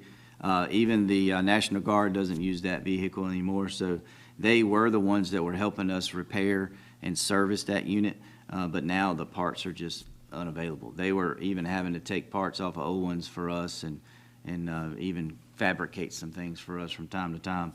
But one of the biggest challenges that I see with this truck is, for one, it has no title, no official ownership. There's no registration or license for this vehicle. So I'm not going to speak to the legality of that, but I don't think that... You realize the police chief sitting back there, right? I do. But we've used this vehicle for several years. The military gave the town, I think, like 3 or 4 of them. The fire department, I think, took 2 or 3 together and made one, and it's worked really well for us up until this point. But I think it's time to move forward and replace this vehicle. Can I ask a question about that? Yes, sir. On the brush truck, Mm-hmm. based on the Northeast Fire District, we've got, but we don't have a major use for that within our corporate limits of Surf City. About the only time we'll use that is when we offer mutual aid outside, more or less right now, as I understand it. Is that true? So, when we look at any type of outside rubbish or woodland fire, inside the corporate limits of Surf City, there's probably not a lot of urban interface, but when we look at the Northeast Pender Fire District, there is. When you look at the undeveloped land like down Watts Landing Road, we also have a good portion of the game lands in our fire district. We have all the undeveloped area off 17. So inside of our fire district, we do have a high demand and risk of, woods fires, wildland fires. Two approaches to that. If we're not getting a major benefit out of it for our residents here in Surf City, the Northeast Fire District, which encompasses Pender County, if this is a need and they have the biggest need of that, is there any way of seeking any compensation for funds from Pender County to help offset the funds for this brush truck we're talking about getting? Sure, we tax that district. We get the tax returned to us, I understand that. I'm saying that this goes above and beyond that, I would think. Because if we do that, or another way of asking it, had you rather have that brush truck that we, as a town-wide, doesn't really require, or would you rather have that money put back on salaries and positions? Well, if you want me to rank our priorities, I'll surely rank our priorities, and that's the way I'm giving it to you in this presentation. However, there is a need for a brush truck even in the city because we do have, from time to time, because we still allow people to burn in their yards, even on the island, with a burn permit, and sometimes they still get out of hand. And yes, we can pull a line off of an engine. Sometimes it's a little bit easier for some of those fires on a brush truck, especially if the engine's out. But we can surely go to the county and request funding. We wouldn't be able to do it in this budget year because those meetings and processes have already started. Or we can look at, from a tax revenue standpoint of increasing that Northeast Pender fire tax. Those are some of the two avenues that we can look at from a county perspective to raise the money for that apparatus. Just a question. Okay, so it's a brush truck. Yes, sir. Can you define? Sure. Can that be used as Means it's got a water truck a small with a pump on it. fire truck? I mean, can that be used? Not necessarily. When I picture brush truck, I'm. You're talking Humvee. I'm thinking something that's caged, something that's really. So the Humvee very much limits what we can even do with that vehicle. Typically speaking, that would be an apparatus. If we would have built the apparatus like we're looking at doing, it would be based on a pickup frame, with a crew cab. So there's multiple things that we could do with it, utilize it for training, utilize that as a personnel carrier at times. But it would have a lot more uses in a different format than it is with the Humvee. Right now, driving that Humvee down the road to go do hydrant inspections or maintenance or even sending, one of the firefighters out to go do a pre-plan or to go do an inspection is not very practical. I look at it 1988. I can remember what the 1988 Humvees, and if you got it from the military, I know that it's not the most comfortable thing to sit in. It's probably awful. You're better off sitting on the ground. But it's provided its purpose. And again, if we were to build, a truck to replace this vehicle, it would have multiple uses other than just brush fires. Thank you. Any more questions? Moving on to the next capital project would be the hydraulic rescue tool replacement that's on our rescue truck. The current tools we have are surplus tools given to us by Pender EMS and Fire. They're over 15 years old. The tools we had before that were given to us by Topsail Beach Fire Department. These are the hydraulic tools that we use to cut open cars, during accidents. What we're seeing with these current tools, obviously they were already surplus by one organization, but we're seeing a decreased ability to repair these tools. New tools are more reliable, they're lighter, they're more efficient, and they have a stronger force for some of the cars that we see today in the alloys of the metal. So replacing these tools we've had on our CIP for a couple years now, we really need to get to a point where these get replaced. And these are life-saving tools, That's basically. correct. That's what we use to cut cars open. We have all those right now, though. We have them, yes. Is there any opportunity, like, to get grants to purchase new equipment like that? From the Rescue Association, there are rescue grants. Unfortunately, we have too much cash flow to qualify. Plus, we also have more paid staff than we do volunteers. So that takes us out of a lot of those grants. We're too rich for our own blood. Yes, The next item on the capital project increase for this year, obviously, the kitchen remodel, we've heard about it before. The original kitchen at Station 23 was designed really with only one person in that fire station. Right now, we have 5 people stationed there 24 hours a day. We have 3 additional daytime people that use that kitchen, and then very seasonal employees in the summertime. It's just not very conducive for the amount of people that are in that building. I got a question, Alan. Yes, sir. So I feel terrible because this is the 3rd budget year in a row you've asked for this, okay? And we keep kicking it down the road, right? I feel like, is there something small you could do there in bite-sized pieces that would make sense financially for myself? That now we might have gotten closer to that, you know what I'm saying? Is there something we can do with that process instead of throwing 85,000 at it? Can you throw 15,000? You see what I'm saying? I was getting ready to say this, back to when I was getting ready to ask, me as a civilian and new to the board, $85,000 kitchen sounds like a lot. What's So basically, what is the bulk of creating that? They're going industrial with it, that's what it is. When you go industrial and use industrial equipment, that costs expensive. They can gear it back down and not use that and cut the cost probably at least in half. Okay, I'm with you on that, but what equipment are we talking about? So I'm assuming a stove. yeah, so we were looking at, basically you have a rectangle room and half of it is the kitchen and the other half was the dining area. Well, we don't use that other half as the dining area. So basically it's cutting the cabinets out and making the whole U-shaped one kitchen, 2 stoves, 2 refrigerators, and then the upper cabinets to go around. It's not a ton of work. We, at this point in time, without, getting proper funding, we're struggling even finding somebody to give us a price on it.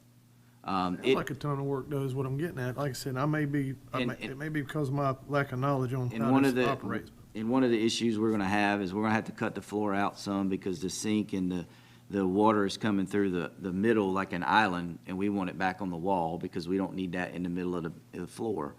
So there's some flooring work that has to be done with that. And then, of course, if you're gonna tear the floor up in the kitchen, there's a couple of break points where we don't have to do the flooring in the whole fire station, but that includes a lot of flooring in that area as well. So, to Councilman Fowler's point, is there a way, instead of kicking this down the road every time for you, Alan, is there a way to really minimize and reduce this, to really just maybe do a portion of it this year and not go balls to the wall, and then do another portion next year so you can at least make it functional, is my question. Sure. More functional, that's what I'm asking. Yeah, we can look into that. Like, as soon as I see that, let's be honest, right? 85,000, I think to myself, okay, 85,000, check mark. Only because I want to provide you other things that are important. So I'm just saying is I'd like to see maybe another idea there from you on that. Because I hate doing that to you. How many guys did you say were in that one? There's 5 people stationed in that building right now, 24/7. With the potential of, in the case of, what I'm getting at, there's got to be a scenario where there's more people, because, and the reason I say that is 5 people wouldn't warrant 2 refrigerators, 2 stoves, so there's got to be another scenario where this comes into play. What is that scenario? So we also have seasonal employees that are in there during the summer, and then the administrative. We're talking about seasonal employees. So I generally, would think 2 stoves, 2 refrigerators, we're talking 25 or 30 people. no, we won't have that many people in there. Well, how many? At most, maybe 10. I mean, we have 3 refrigerators in that building right now, and they're full with, What? people bringing in their food for either the lunch or dinner. 5 people, 3 refrigerators for lunch and dinner. That sounds odd to me. Okay. Well, I just scaled down. I'm just looking for scale down, that's all. Yeah, no, that's kind of where I was going. Is there a For scale down, if scenario? you don't mind, okay? Because I've seen the kitchen you're talking about. It needs help. Yeah. No, I'm not trying to beat you down. I'm trying to come up with a solution. Yeah, I'm tired of saying no about it, right? So that's why I'm saying We'll make something happen. Yeah, that's what yeah, so. Anything around $995, we're in business. No, I'm just messing. Those 5 people that are there, like, every day on each shift, does that include the EMS people? That does. Okay. And they share the kitchen as well, right? They do, yep. I think you can bring it in. The biggest expense I can see is you go tear that floor up. That's right. All your plumbing is under there. You got to redo that plumbing, which means it's got to all come up. Yep. That's going to be your largest expense, and then you can work around the rest of it to get it like you want it. Yeah, and the last quote that we had, firm quote that we had, unfortunately was from our firefighter Bob Field. It was right at about 55,000, but he was going to do the work, for us, and that was pretty much stuff that needed to be done, and we're still working through that process. But You can expand on that. If we're going to hire an existing town employee to do work, I need to know about it. Okay. No. He was going to do it while he was working. Yeah. If we're going to pay anyway. No. That was just material cost, and no, we wouldn't do that. Make my blood pressure go up, Chief. Well, I was trying to get through this whole presentation without you interrupting me. Sorry. Moving on, it's not necessarily capital in terms of cost, but it is a vehicle, so I wanted to add it. We do need to replace one of our ATVs that we run on the beach. It was purchased back in 2019, and we're just seeing, just increase of rust and unfortunately, when you put something made of metal on the beach, it just doesn't last very long. Obviously, it should get us through this year, but if we can fund it in next year's budget, we can have it ready. Because even if we ordered it in July, we probably wouldn't get it until the end of the beach season. But having it at least funded in next year's budget, we can have it ready for the 24 beach season, if that makes sense. There's your brush truck. So, any questions on that? Then You said they're beating you to death today, he said. That's all right. Dawn's not here to defend you, and we're trying. That's all right. I'm good. Look, I've already told him that y'all are gonna beat him up. He's been well informed on that. Don's face is very red. His blood pressure's up. Yeah, it is. We got to get off this kick of getting rid of the brush truck. We need that brush truck, and we need to work out something with that kitchen. Can we put a kitchen on the brush truck? Have a mobile food truck, brush truck. Leave the brush truck alone. We just need to work on the fire department at 23. That building was designed by a fireman that wasn't even a fireman. He was a communications person, and it was not designed very well. So we got to deal with that now. And if he can get that cost lowered to where we can do something with that kitchen, so these people, you've looked at it. I've seen it. It's the tired. kitchen is a disaster, and we need to get that straightened out. I can't make that work in my head. Yeah. The next item is generator replacements for both fire stations. Two completely different situations we got going on. Fire stations require backup power, reliable backup power. Not only do our alerting systems require power, but also our doors. If we lose power in the middle of the night, we can't get the doors up until we get power back, regardless. They're too heavy for us to manually lift, and we don't have any type of manual override. The generator at Station 25 is the original generator. It's LP powered, which is not very efficient for us because we can't fuel it ourselves. Not only that, it only has a 120-gallon tank. So what we found, at least in my tenure here, was like during Hurricane Florence, that tank had to be filled up every day. We could only run about 26 to 28 hours of run time on one tank of LP. Now, we could definitely add some LP tank somewhere to make it work, but that generator is also, working on 25 years old and just needs to, we need to be able to have a more reliable unit powering that station. Not only that, we've added a ton of stuff to that building since that generator was installed. We've completely finished the upstairs. We've added several AC units to that building since that process. So, we just need to get something that's a little bit more efficient. Station 23 is a little bit of a newer model, but again, it is, we just had the transfer switch replaced about 4 years ago because it had rusted through and had shorted out. We thought it had fried the generator, but we were able to salvage the generator. But unfortunately, right now, the fuel tank is almost rusted in two in several spots. And, we just need to get that hazard taken care of. So those are the two issues we have with our station generators. I just want to make sure we How old's the generator at 23? How old's the generator at 23? 23 is an 06, so what's that, 17 years? And the biggest problem with it, you said, is the tanks. Yeah, I think the generator itself could probably be reused, but it's definitely rusting. So the biggest problem that we have with that particular generator is rust. I mean, the components on the engine itself are rusting, the brushes inside the generator. If we can remove it from the island, might prolong its life, but the fuel cell itself is almost trash. Is anything, rust is rust, man. Salt eats the world away, but is there any new modern technology with the generators you're looking at that helps curb that? A cabinet-mounted generator is going to be much better. This is just an open generator and a makeshift shed. We're really looking at trying to get a more cabinet-mounted generator to help with that. Much like, not obviously as big as the one here, but much like that type of generator where it's built in its own cabinet. Thank you.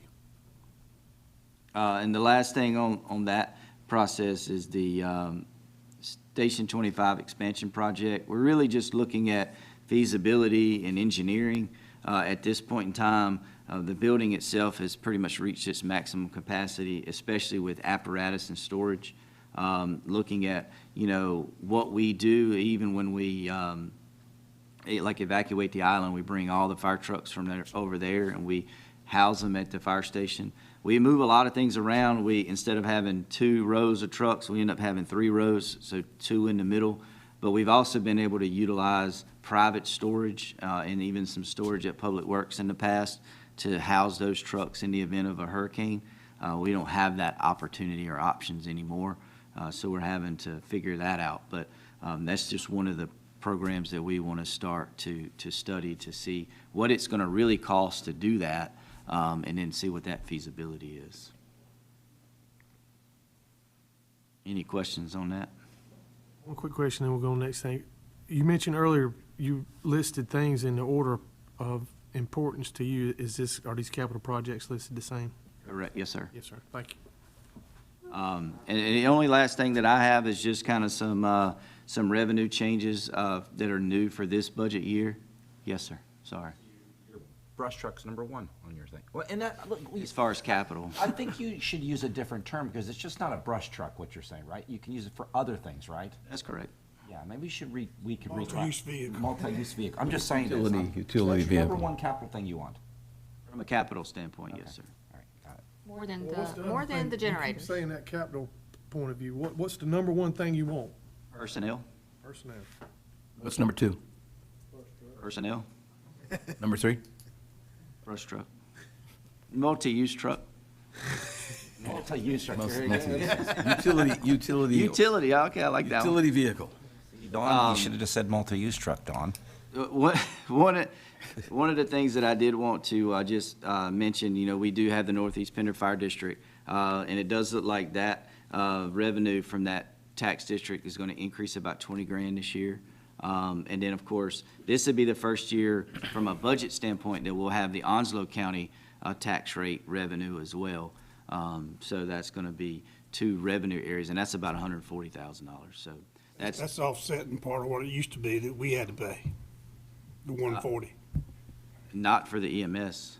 Not for the canals and stuff down there. No, this is straight fire tax that's collected from Onslow County for fire protection service on the canal streets. Good, so they finally separated. That's good.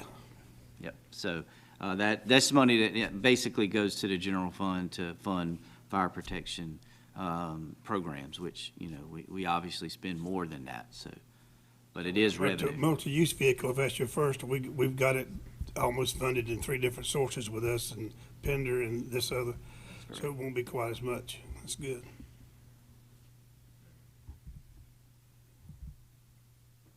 I know. I had a little- Also, to clarify something, those tools that he's wanting requested were given to us, which he said that, Chief said that. These tools have a pump that has to be on the rescue truck, where if we went to the modern, up-to-date tools that he's wanting replaced, they would be battery-operated tools, which would be a whole lot better reliable, and they would give you more power on those tools, believe it or not, than the hydraulic. You have to deal with those hydraulic tools, and you do away with all that and you go strictly with battery, and it would be a whole lot better, and it'd be a whole lot easier to maintain and keep up with those battery operated tools. Right, Chief? With the age of these tools, being their vital and life-saving situation. Yeah. We don't want something that's going to quit halfway through a rescue and the alternative is not good. Correct. No. Because that No, would if fall, one of that those would fall hydraulic like a hoses lead weight right break- on us. John, if one of those hydraulic hoses break, we're done. Right. Where if you got the modern up-to-date tools, which we need, because it's life safety, we need to go with most everything we got on the new trucks are battery. Right. Okay? Yes. What you got next? That's all I have, sir. Oh, come on. Does anybody have any questions? I know y'all probably tired of hearing me talk. Anybody got any questions? Nope. All right. Thank you, Chief Wilson. Thank y'all. All right, we're gonna skip, well, not skip, because we already took care of emergency management, but community development is up. Steve, is that you, or? Huh? Okay.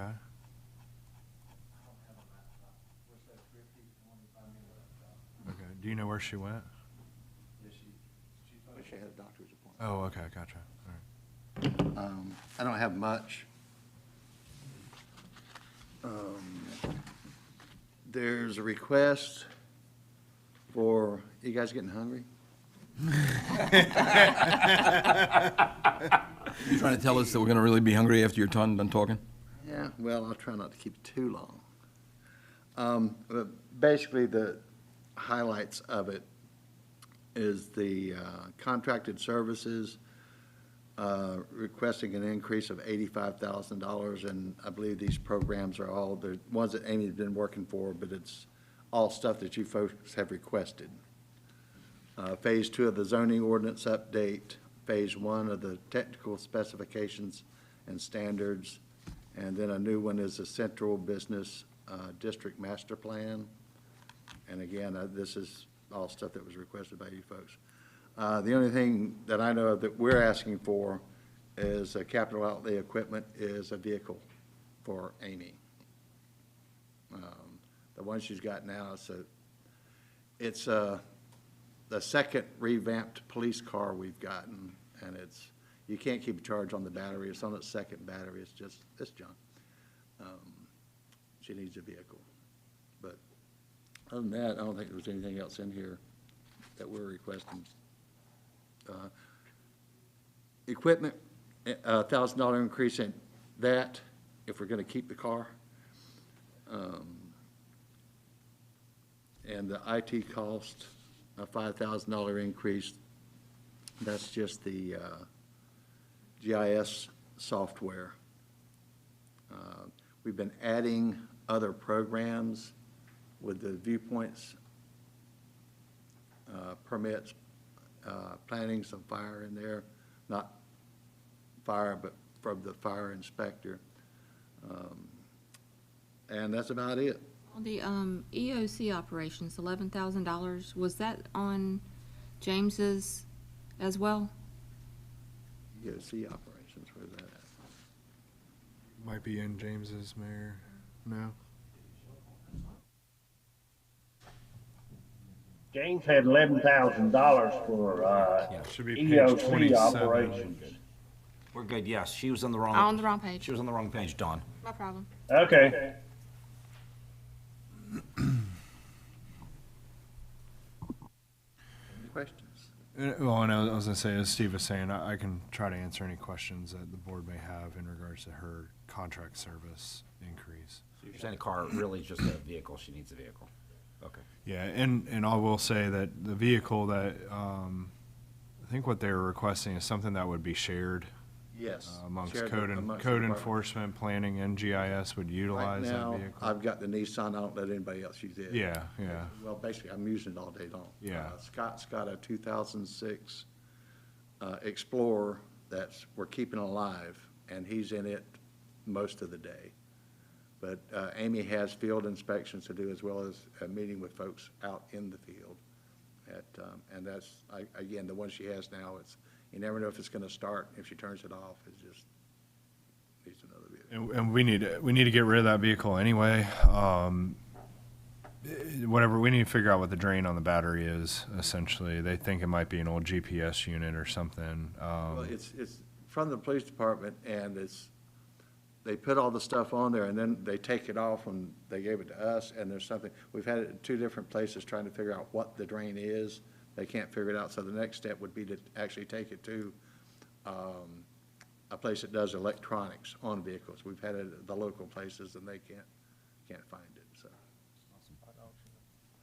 Almost sound like you were blaming Phil. I wouldn't worry about it. Well, I'd rather get it. They don't give them to us, they don't give them to us till they're really worn out. For sure. How bad is that brush truck? Yeah. Yeah, do you know what year that? Leave the that brush is? truck alone, John. What year that is? That car. A little car, I do not. It's an old, it's Any a idea how many it's a miles? Taurus or, Phil, do you have any info on that car? What year it might be or miles? Yeah, That's a 2013, I believe we acquired it in 2012. okay, And, the electronics that get put in it, and then we take them back out. yeah. Wiring harnesses are tapped into. I think you'd be going down a rabbit hole if you tried to. I gotcha. Any idea how many miles on it? Ballpark? Ms. Kane, I just don't know. Yeah, I understand. About 50 probably. I think it's up toward 100. Over 100,000. Even if you get That it? that value there. Thank you, What's the lunch? Steve. Figure it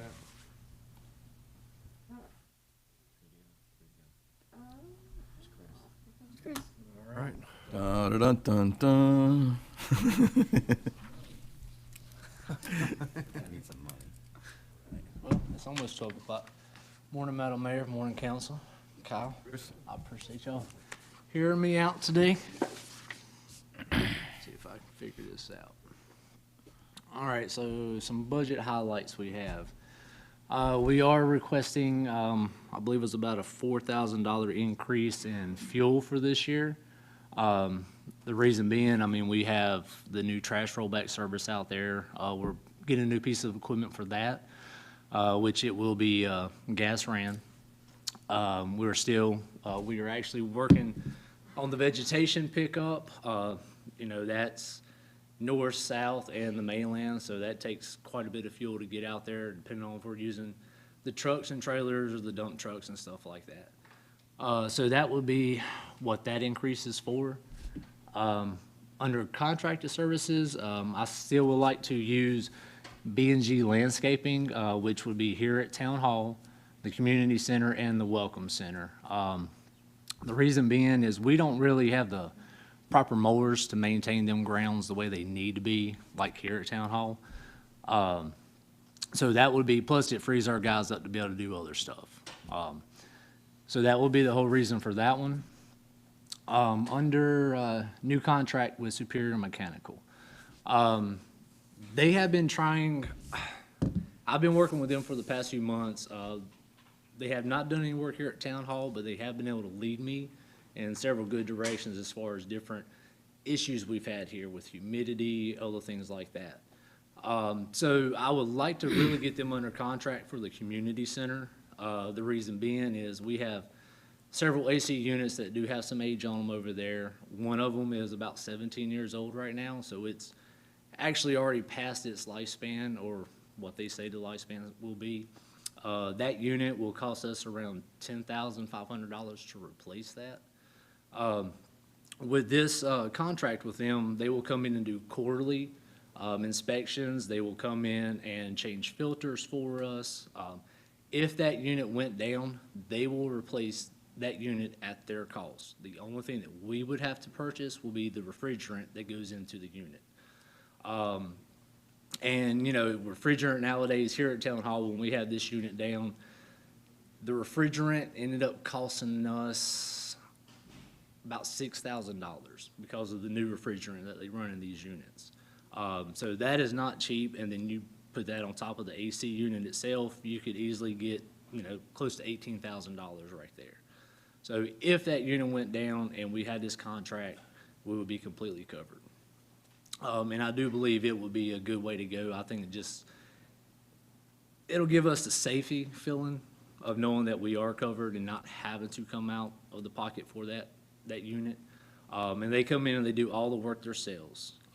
They don't contract anything out, so when you speak to one person, that's who you're going to deal with from day one to the end of the job, so which helps out a whole lot.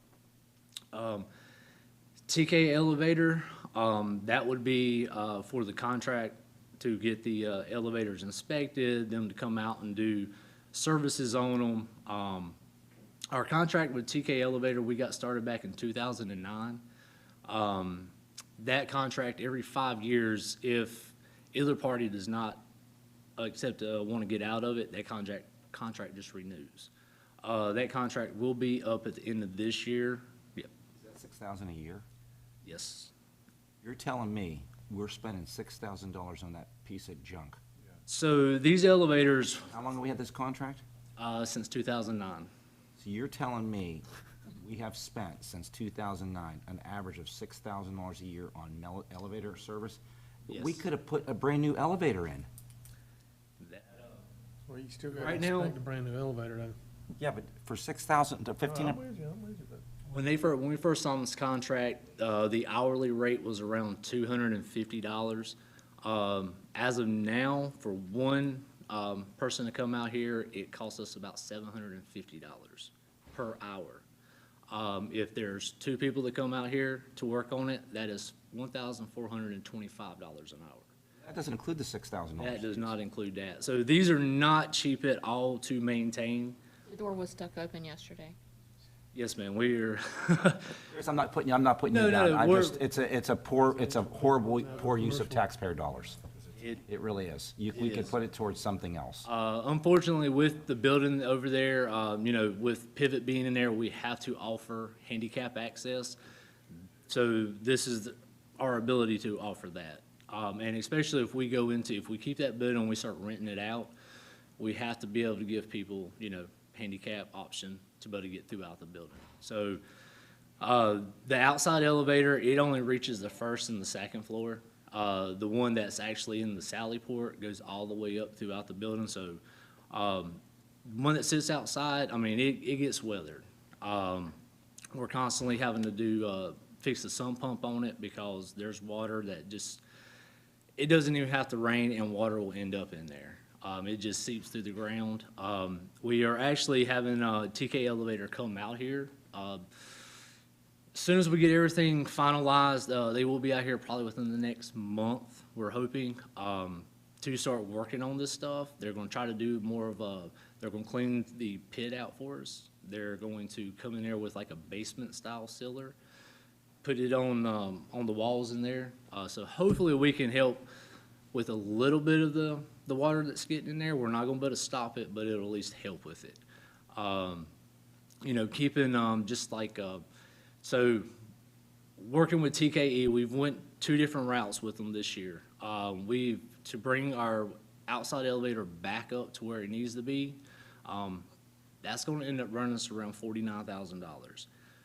It could end up being a little bit cheaper if we can do some of this stuff in-house. I'm just gonna have to see how much we can actually do. Just to decommission this elevator is $17,000. When they come in to do that, they have to take out the complete electrical, and it's not just disconnecting it, they actually have to pull the wire out of it. They will have to come in, cut the hydraulic lines, pump all the hydraulic fluid out.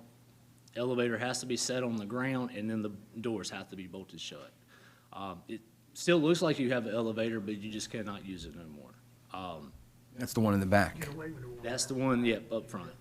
Yep. So them elevators are very expensive to keep up and to maintain, but if we're gonna keep that building, we have to get these elevators up and running. But you can, yeah. Councilman Fowler, can you just say what you were saying, if you don't mind about that? Or? Yeah, I told you to bring it up. Okay, cool. I was throwing it off on him. So, $84,000 on just what we spent in maintenance. Just as an example, doesn't matter whether but more or not. Can't we do a handicap ramp lift or something? Get rid of the one that's from the outside up, the first 2 rows. Can't we do that and minimize that? I think you just added another problem. A 12-to-1 slope. I don't know if we'd be able to get a handicap. I don't think we have the There's not enough room there. on that property. Put a lift there? A handicap lift? They have those lifts that are on decks. I don't know. Just for the first. It's a good question. Chris and I diving into all this stuff, and that TK, and there's really not a lot of options out there, in regards to people that do this kind of commercial work. This is one of those things that that facility, I believe it's still an asset to the town. I mean, we've got to maintain it. Is there other alternatives? I'm not sure, because we started talking about decommissioning this exterior elevator, but then if you do have a need for somebody to utilize that's truly is handicapped to go into pivot, it's bringing you into the interior middle of the building, so it doesn't go into the reception area, and that's going to be our challenge. So I've got a calendar next week. There's a rural economic development grant that I want to try to pursue, to hire an architect to look at redesigning this building for a more true business center friendly approach, which may include taking care of this elevator conundrum, because that building is designed for a police department, and not much beyond that, because every time we start thinking about these options, generally the access becomes this biggest hindrance that we have to doing something with it. So, again, I think this is something that we're going to have to figure a solution out for it, and we can look into an exterior lift, just like a beach house, and if that would meet the standards of, Steve is not here, but for building code purposes and ADA compliance. 4 times a year, it's cheaper than spending $84,000. Yeah, regardless, we would still, if we did abandon the exterior elevator, we do have to have that decommission and get it off of the list, because the Department of Labor will come and do inspections on this, and they're going to find the violation, and we're going to have to fix it. Build a brick wall around it. Yeah, well, I mean, like Chris was saying, they're going to inspect it and make sure that internal components, electrical, all the hydraulic fluid lines are taken out, all that other stuff. So, we have to do it a certain way, but I mean. Okay. All right, next, sorry. It would definitely be different if you were talking about just a simple freight elevator, but being that this is a passenger elevator, in our area, we are limited to the number of different businesses that will work on it. We'll look at the exterior. I like that idea. We'll check it out. All right.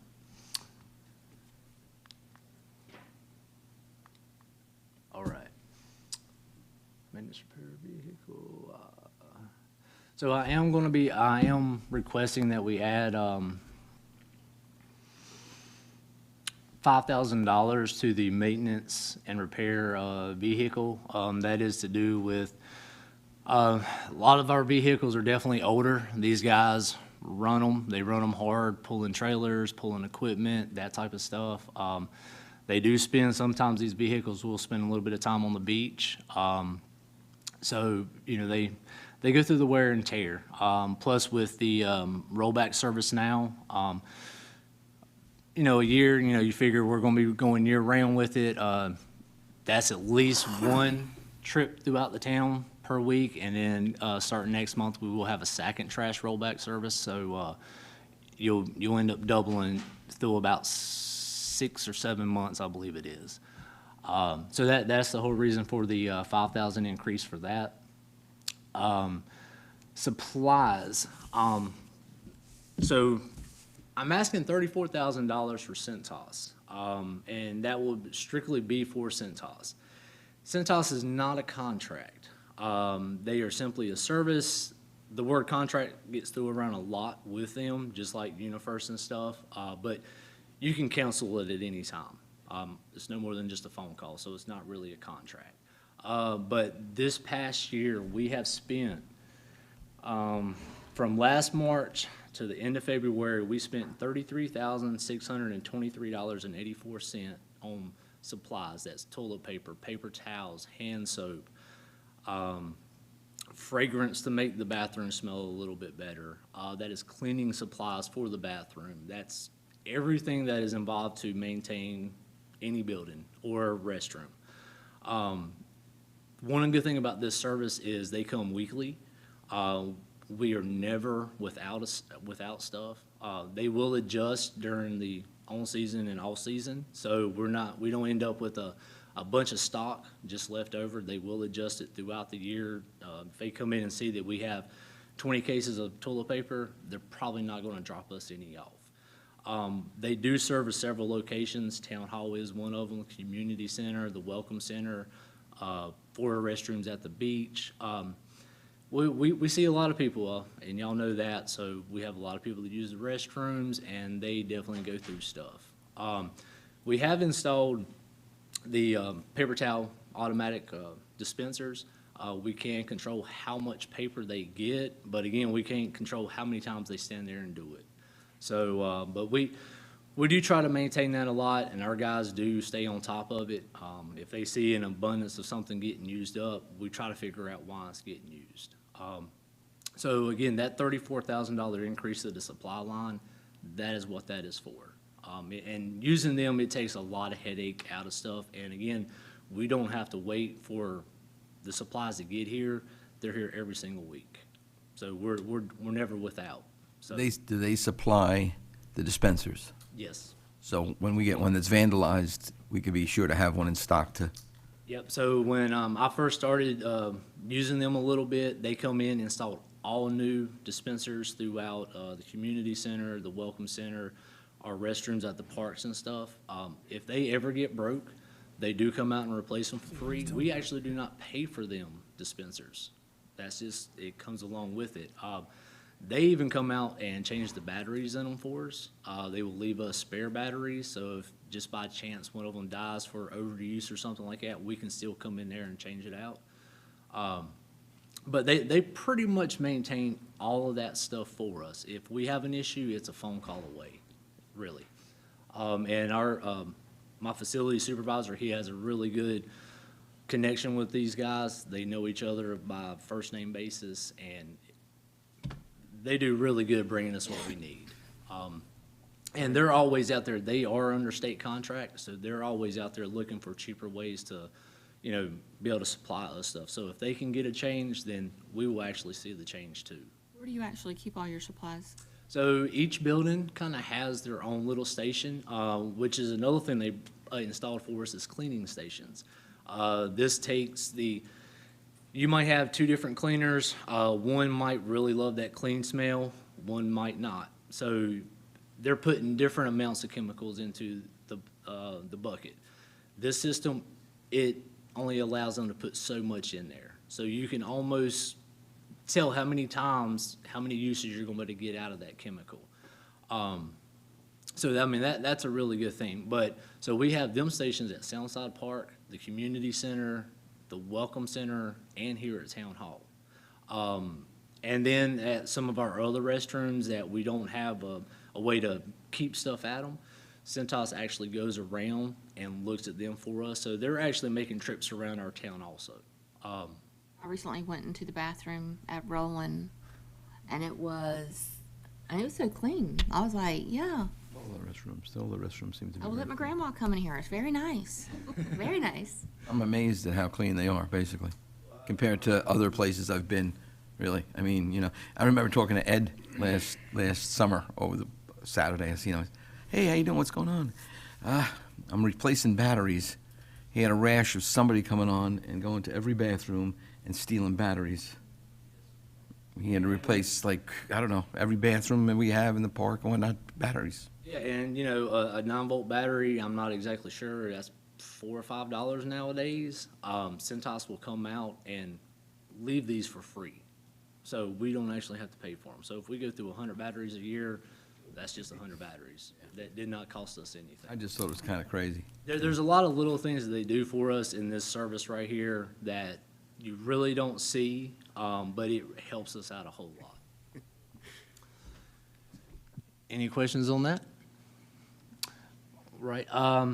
Telephone and postage. I would really like to see the guys get a phone stipend for their phones. We don't have radios in trucks. We don't have radios for their sides or anything like that. So we ask them to use their personal phone to conduct work here. If I need to call them, I'm calling them on their personal phone. If they need to check their email, they're checking it on their personal phone. You know, and they always make sure they got them. So, you know, just to help out the crew a little bit, I think they would deserve a phone stipend if there's a possibility for one. Because, again, they do use it for Sur City quite a bit.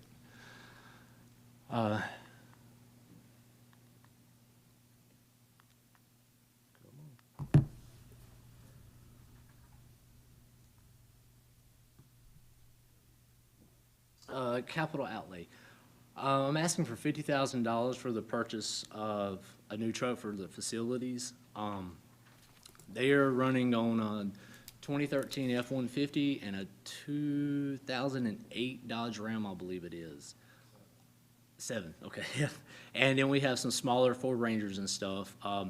You know, these guys they don't complain about them. They get them and then they go, but at least once a week I'm getting phone calls about the trucks. Electrical issues, just regular mechanical issues, whether it be in the motor or suspension-wise and stuff like that. You know, once they start rusting, your suspension is a very big component. You know, it keeps everything together, your wheels to the ground. So if that stuff starts breaking, you know, these trucks are honestly no good for us. So again, that's the $50,000 is for purchase of a new truck for them.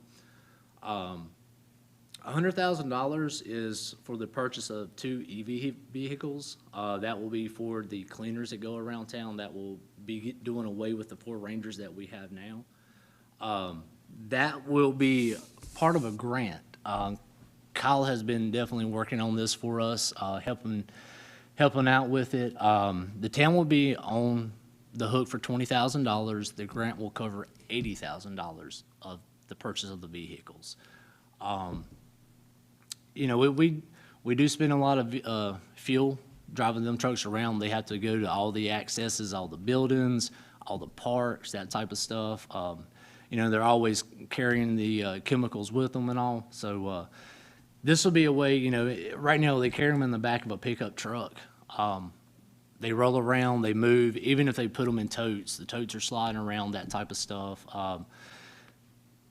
With these trucks right here, we would have the option of being able to secure this stuff in there, so it's just not sliding around everywhere.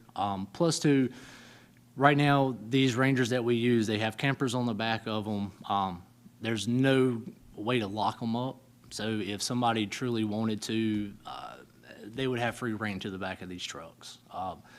With the EV vehicles, we would have the opportunity to lock this stuff up. Nobody could touch it. The guys would not have to waste time unloading the stuff or loading it back up in the morning. They just come in, get in the truck, they're off to work. That is the reason for the $100,000. $8,000 that I'm requesting is for the purchase of a 20-foot landscape trailer.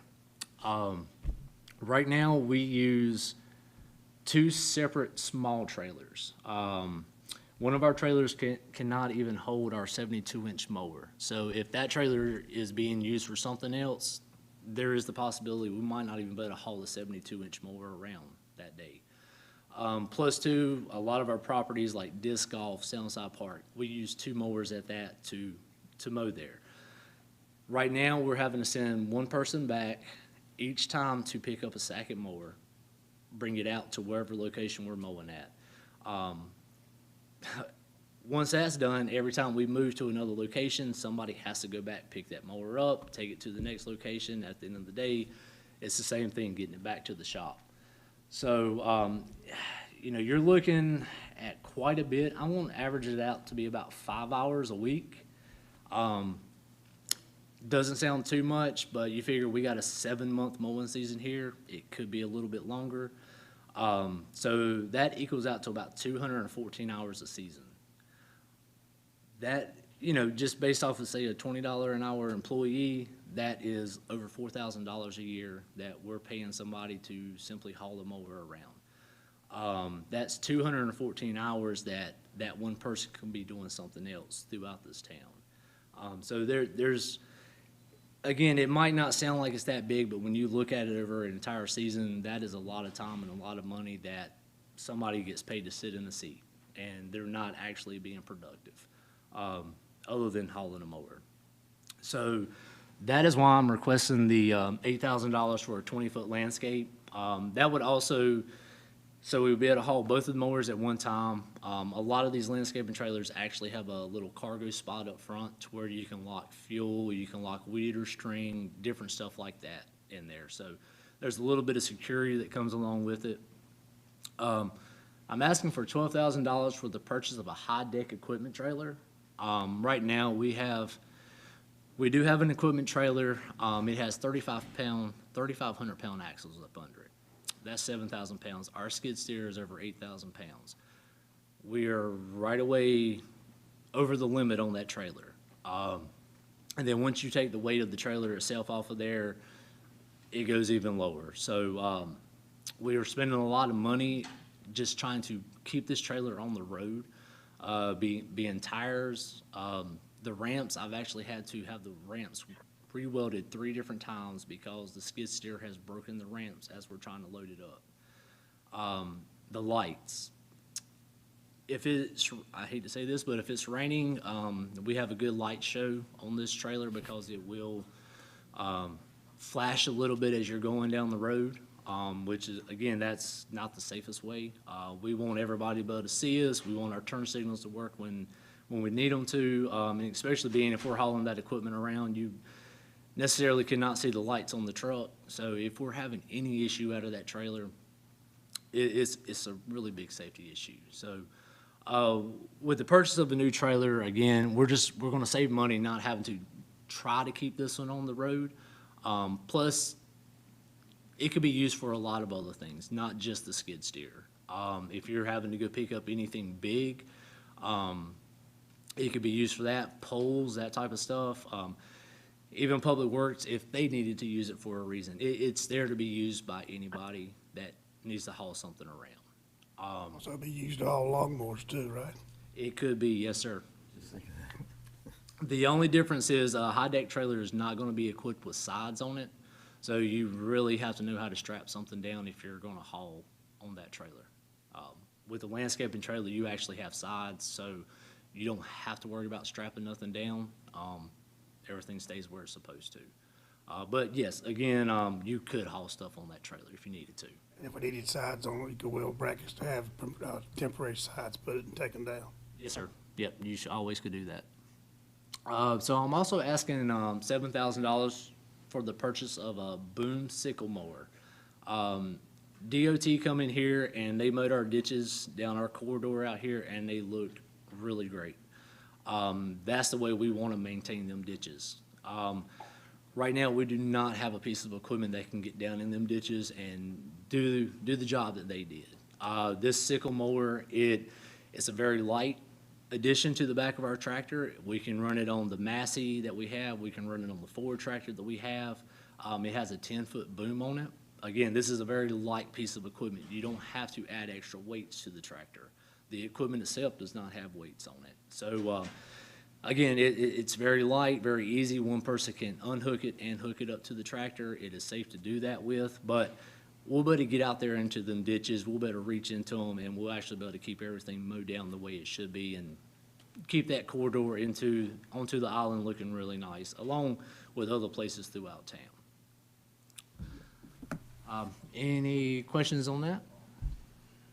Yes, sir. So with the trash rollback service, we have our solid waste budget line now. That is something that we are working on. So I'm asking for $20,000 in the capital outlay for a new golf cart. The guys, they have been using the truck here lately because we have had issues out of the golf cart that we have now that we got secondhand from Pivot Parking that they've used. That cart does not want to keep charge for us. We've bought new charging cord. We've bought new battery acid to put in there. Nothing really has seemed to help. So these guys are having to actually use a pickup truck right now, which burns a lot more fuel and it slows this process down. So the $20,000 would simply be for the golf cart to hopefully help speed this up and cut back on the fuel cost.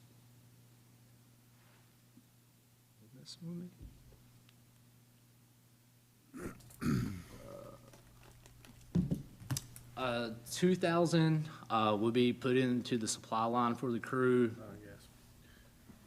That would be to purchase high-vis stuff, anything that might need to be on that cart.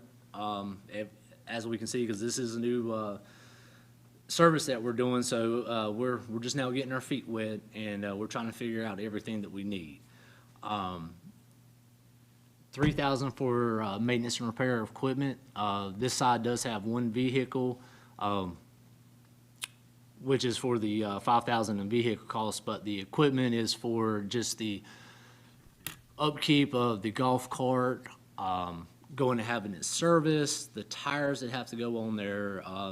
This golf cart does have turn signals, all of that stuff. Them bulbs burn out, we have to replace them. More like a side-by-side, right? Yeah, very similar to the side-by-side. More like a side-by-side, yeah. Yes. So that would be the $3,000 for maintenance and repair of equipment. Again, the $5,000 for maintenance and repair of the vehicle, that is tires, oil changes, windshield wipers, anything and everything that goes on that vehicle or would need to be on that vehicle. That would also be to purchase a flasher for the vehicle, just in case we are having to use it if we have a piece of equipment go down. That is the second way we will be getting out doing this service. Definitely not our first choice, but if we have to use it, we need all the safety stuff on there. I'm requesting $1,000 for uniforms. We have two part-timers. Well, we have one part-time and one full-time now. We are hoping to have another part-time here soon. So that will be to cover the uniforms for them. That will be high-vis, that will be jackets for the wintertime, rain jackets. This service will not stop if it's raining. So, we need a way to keep the guys dry, everything like that. And again, I am asking for $580 for a phone stipend. This would not be for the part-time guys, only the one full-time person that is on this crew. He will be our direct connect while they're doing this service. And again, he will be having to use his phone for all work, whether it be checking emails, possibly even calling customers or residents that we have out there. and definitely staying in contact with myself or his supervisor. So that's the reason for the stipend request. Any questions on that? That works out to be what, around about $30 a month? $40, sir. $40. Yes, sir. And your average cell phone plan, depending on who you have, anywhere from $80 to $100. So it's around half of it.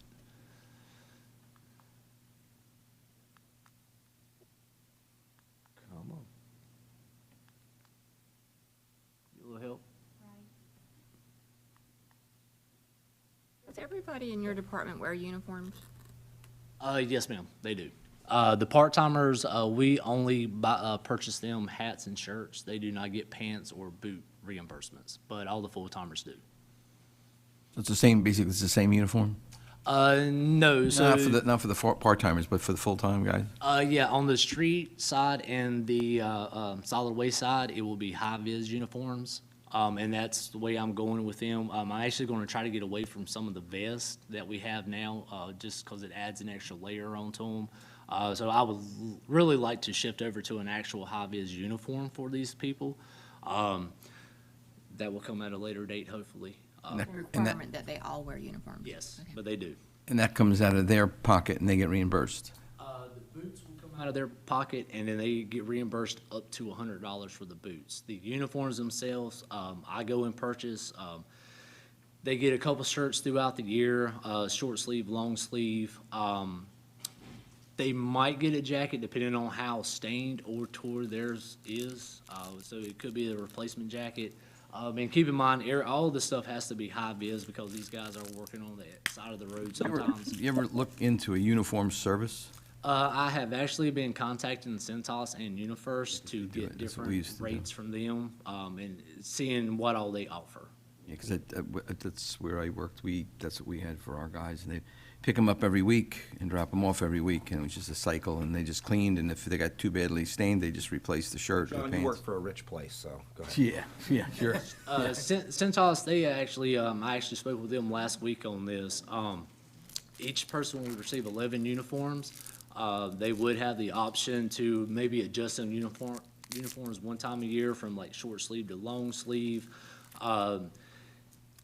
Anytime these uniforms got stained, tore, Centos would automatically pull them out of service, give us a new one. They do have the names, the town logo on them.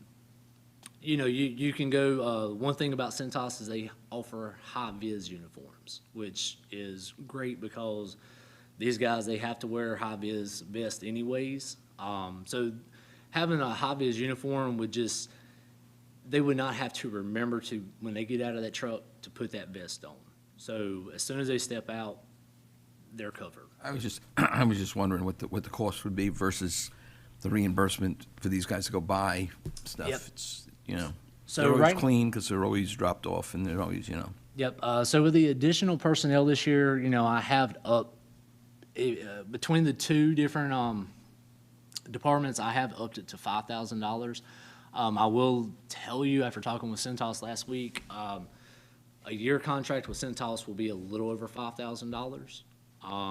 Not much. I mean, we're talking a couple hundred, not much at all.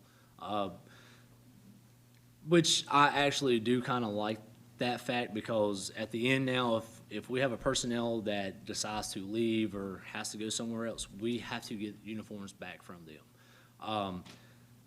At least with Centos, we will get the uniforms back, but we won't have to worry about a Surf City shirt or hat or something like that ending up in, say, the wrong hands. So it would be a nice. Worth checking out. It would be nice to go with them.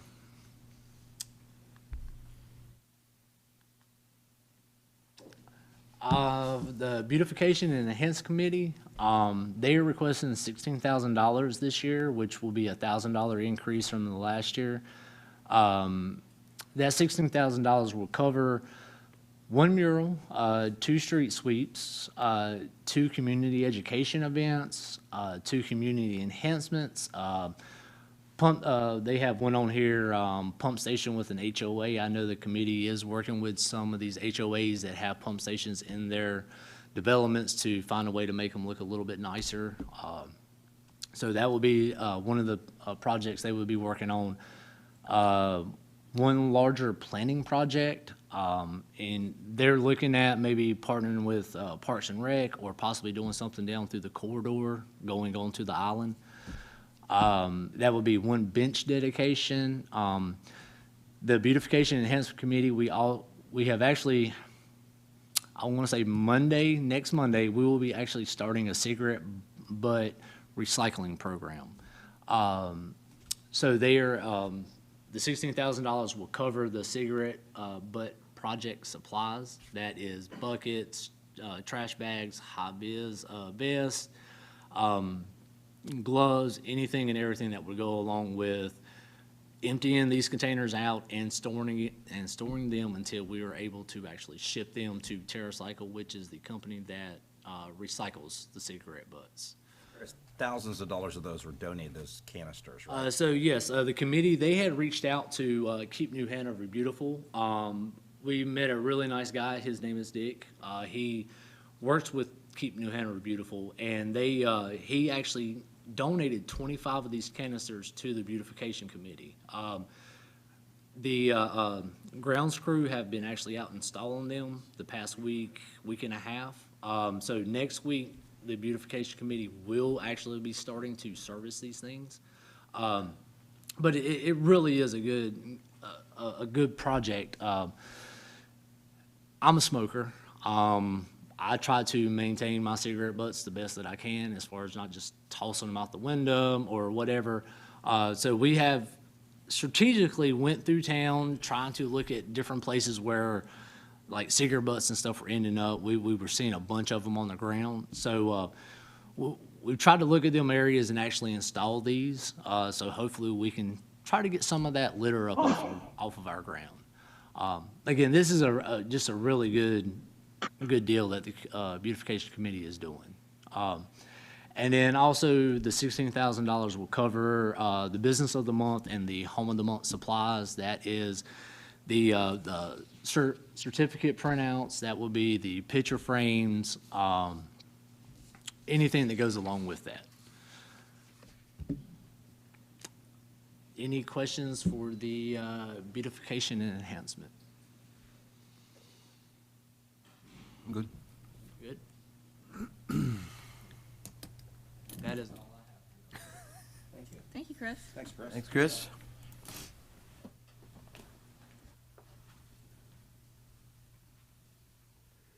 Jody.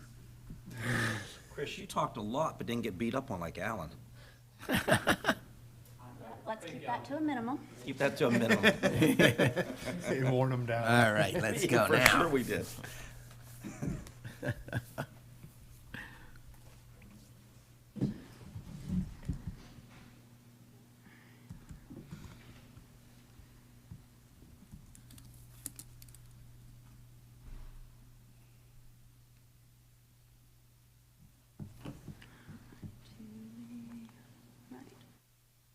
All right, so we will start with some budget increases. So we're going to start with athletics. So you're going to see me come to the table again this year with a budget increase for athletic expenses. That increase is $16,700. So this increase was needed because product costs for our vendors, so our jerseys, they went up anywhere from $2 to $4 a jersey, and that would cover the cost of that. Currently, our revenue for our athletic sponsorship line is currently sitting at $210,209.54, and our expected revenue was $135 for this year, so we've already exceeded that. Our budget increase for athletic camp expenses, we are asking for an increase of $39,000, so that increase is totaling $24,000. So this increase is needed due to an increase in participation, our camps and clinics, and additional camps and clinics. So I believe I have listed in my narrative, it's an additional 9 camps/clinics that we are looking at having, again, with the anticipation that we can bring in some additional revenue, probably around $19,000 by adding those additional camps and clinics. We've had a major influx in people in the community wanting additional basketball and volleyball camps, and they went very well for us. moving right along is special events. I'm asking for a budget increase for our special event promotion line, an increase of $10,500, and then also our special event expenses. So we do have two lines that are pulled into two different areas. One's on the recreation side and one's on our tourism promotion side. So I'm asking for an increase of 5 on that one. Since I've been here with the town since 2019, we have not had an increase in these lines. So again, most of this is just to make sure that we are covering our cost of our increase for our vendor cost, and the participation that we're having in these events, making sure that we're able to stay at that same level that our community is interested in seeing and what they're used to us doing for them. And the same thing with our athletics, keeping everything to that same level of programming needs for our community. Positions request. This is something that I brought to the table last year. I'm bringing it back to the table because we are seeing the same trends for this year as we did last year when it comes to our needs. We are in need of an athletic coordinator, and we are in need of a special event coordinator. Currently, the special event side of things, we only have a supervisor. We do have some admin staff that assist where they can, but these admin staff, they're split between the Welcome Event Center and the Community Center, as well as this position. So you're looking at about maybe 2 full days this person can assist with special events. And then if you have a special event on the weekend, that's taking them away from the administrative side of things. That would be at the Welcome and Event Center or the Community Center. And the hours just don't really work out for that part-time position to bounce between the two. So it would make much more sense for us to move forward with a full-time position for a special event coordinator to fall under that supervisor, so that way we have adequate staff to continue offering these services at the level we are. And then the athletic coordinator, currently that position, since we do not have it, we have 2 part-time staff members that fall under athletics. Our numbers have dramatically increased. We've seen that in the last 2 years. We even put into play last year a resident, non-resident rate for athletics, and that hasn't changed anything for us. We still have the same amount of people plus more that are coming into the area that want to be part of our programs. Also, it's very hard to obtain part-time staff. As soon as we get them on, they tend to stay with us for a short period of time and then move on somewhere else because they're wanting a full-time role. So I did note since 2017, we've had 11 turnovers in the part-time athletic assistant position. We currently do have 2 part-time with us that have been with us for between 6 and 8 months. But again, both of them have let us know that they're interested in full-time positions. So we know typically we don't have anybody in these roles for more than a year. With the new park that will be opening, we are very hopeful that will be opening in the spring of next year. Along with that park comes phase 2, which is 2 multi-purpose fields. Currently, what we have on staff would not be able to cover all of the ground. So between the athletics that we have going inside of the building, what we currently have going up on the fields, and then with the new fields, we don't have enough staffing to maintain all of those areas for everything happening at the same time. So both of these positions are very important to us and to ensure that we have quality staff for our services and that our programs don't suffer. Because we are coming to a point where we're either going to have to not offer any additional services and cut back to keep our services at quality and to keep to be honest with you, to keep our staff sane. There's a lot of work that goes into all of these programs, but especially on the athletic and special events side of things, these 2 areas are lacking. And we want to be able to keep our staff that we have and kind of take off their workload where they can work on the necessary items that they need to as supervisors and the administrative side of things, instead of so many things being spread across the department as a whole. The master plan update. So let's see, let me get this right. July of 2023, this upcoming July, our current master plan will be out of use essentially, so it'll be out of date. So we need to move forward in securing some funds to go ahead and update our master plan. Typically in the Parks, Rec, and Tourism world, what you're seeing is a 10-year master plan with our consultants. So this is what I'm requesting, that we would move forward with updating our current master plan to a 10-year master plan. That would also help us when we are keeping our vision and obtaining plans for the future and staying on track with the vision of our community. And also, this is needed for applying for grants. It assists us in giving us more points with applying for certain grants, and for others, it's a requirement that you have some sort of master plan behind your grant application to show that you have reasoning for needing this funding and needing these particular items that we're asking for. So that budget increase is, I'm budgeting $100,000 to the professional services line. And again, that's up to $100,000. So capital budget request. So bike racks, we have budgeted and asked for $62,000. So a little bit of information on this. So after looking at our comprehensive bike and pedestrian master plan, one of the needs is bike parking. The recommendation is focusing on the most crucial areas, so beach accesses, points of interest, the central business district, the Surf City Community Center, and the Surf City Welcome and Events Center. So when we would determine this by looking at our 2023 beach season trends and choosing the most crucial areas, again, more than likely focusing on those areas that I discussed for spots for bike racks. For planning purposes, we put together 10 locations. So the cost of the racks is about $4,200 a piece. That is very similar to the racks that we currently have out on Roland right now. So that would be 6 units per 1 rack. And again, that cost can go up or down depending. These are just budgetary numbers that we put together that we felt like would meet our needs. And then $20,000 for the concrete pads. Again, that can go up or down depending on product cost. So you're looking at a total of $62,000. We've seen a major increase, at least I have noticed on the park and rec side of things and the tourism side, that when we're hosting events or any sort of event in our parks or programming at the community center, a lot of people are using bike as a way to get there. So by having these racks at those locations, that will increase the foot traffic, less cars in the area because we don't have a lot of parking on the island or at the community center. Even with the new park project that's coming into play, it's going to add some additional parking, but it's still not going to add the amount of parking for the amount of participants that we're going to have. So by having these bike racks, that's going to be very helpful for our area and staying conducive with our comprehensive bike and pedestrian master plan. And Kyle, I don't know if you have anything to kind of add on to that. I don't. Okay. Are they permanently attached? The ones that currently on Roland, yes, they're bolted into the concrete.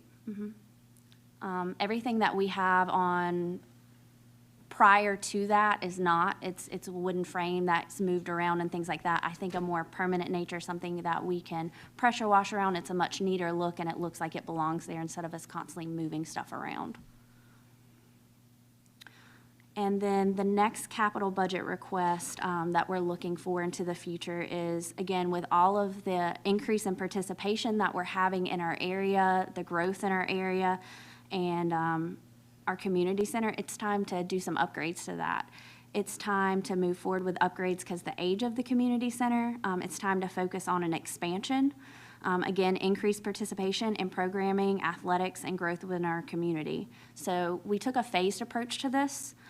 So phase 1 would be focusing on the community center entry foyer area. So last year we put into play our buzzer system for you to get in and out of the building securely. That's been very positively impacted and taken by the community, but at the same time, there's some ways we need to streamline that from a safety perspective. So the safety perspective that you have when you go into the police department or you go into town hall, they have a holding area. Well, for us, our holding area is outside. We really need to bring that holding area inside where the doors are free, everybody can come in, but then there's a holding space where they wouldn't be able to get past the hallway. That's where they would be buzzed in and they can go into the remainder of the building.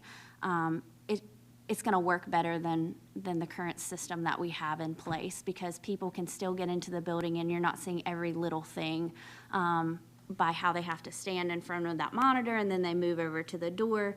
By having them in that front location, we get to actually have more of a conversation with them to actually figure out where they're going to make sure that they're in the right direction and going to where they need to be, and it's safety protocol. We're following everything. So the first phase would be the construction, the flooring, and the security. So that front section, we would bump out some walls into the pre-existing room to the, if you're coming into the community center, the room to the right, there's some dead space that we have behind the door. So popping out that wall where we can have more of an actual office space up there for our administrative assistants and our full-time staff that are working at that entryway. Updating the flooring. So the flooring all the way down the hallway, that has not been replaced. All of our rooms are up to date and replaced, but the flooring in the hallway needs to be up to date to match. And then moving with that security. So having 2 secure doors that would be inside of that hallway that would let you enter into the rest of the building. That's what would be on lock. And then you would be released to move forward into the building.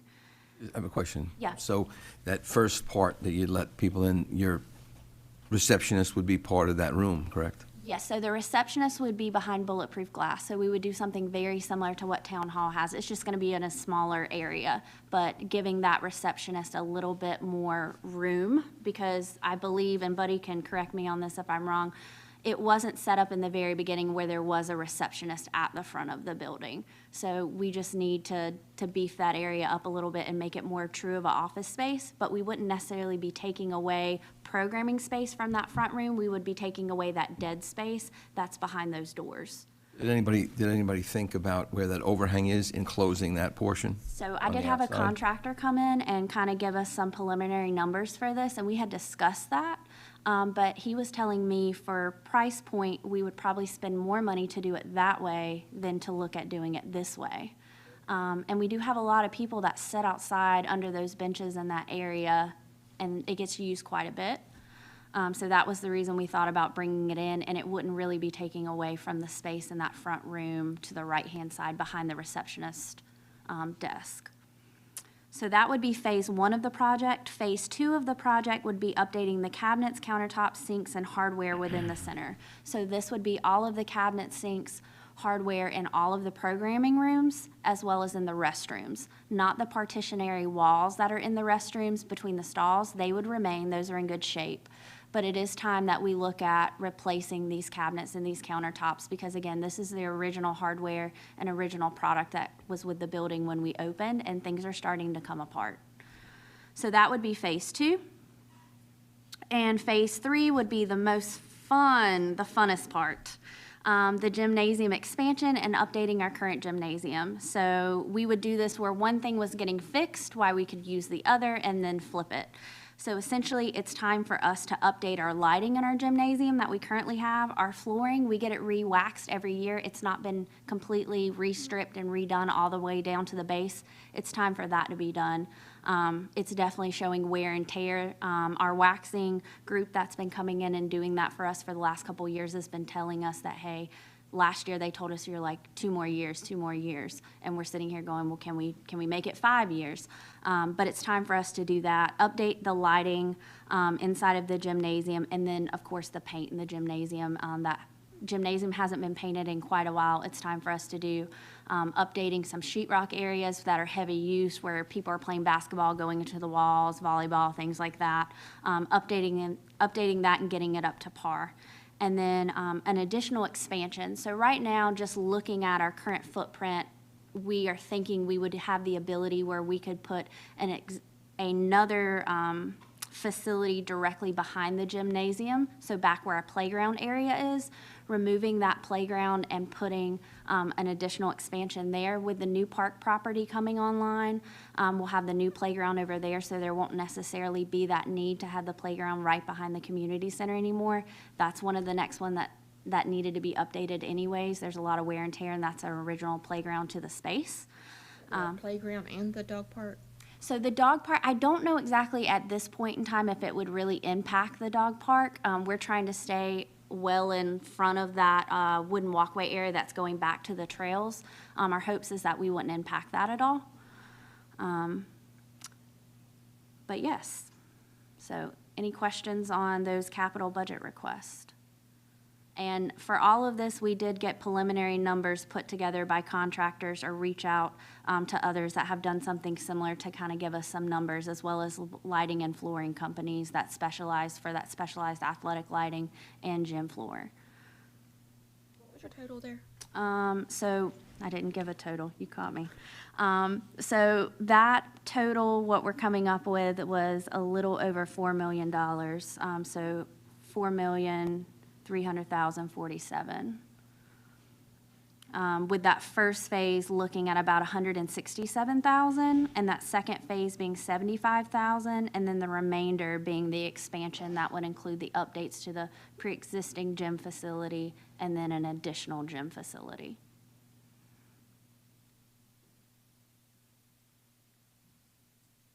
Any grant opportunities?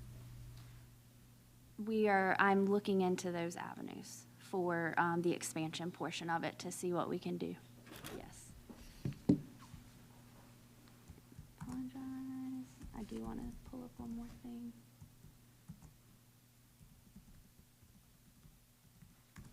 Might be able to look into almost like school safety grants because of the programming that we're doing out of there. But yeah, of course, we'll definitely look at any opportunities we can. Follow-up question. Was that the trigger for the, is the school programs and stuff, is that the reason for the lockdown door and the? Yeah, the amount of Is that what youth triggers that this? we program out of that, and yeah, we did an audit with Chief and some of those, some of our officers and went out there and really started looking at what our facility exposure is, I guess I should say. Between the after-school program, which unfortunately right now we're not able to have it because we're having a bus driver shortage and we're having a hard time finding that, but we are moving in the right direction to make sure new staff that are coming on board will have those CDLs and be able to do that for us. So our hopes is that we can bring back our after-school program. And then just the increase that we have in our summer camps, our teacher workday camps, our spring break camps, all of those, what the parents are accustomed to in the school system, you know, we need to be on the same track with that. So. Don can drive that loader truck qualifications. He ought to be able to drive a utility bus. That's what I was thinking He does too. drive for He us does. once in a I'd while. like to volunteer Don's you. services for us. We'd like to till we can volunteer find you a- to till drive we the can find a bus after-school driver. program 4 days a week? No, but I did drive the bus. He does. He does. I He helps drove us the out. bus whenever they didn't have a driver.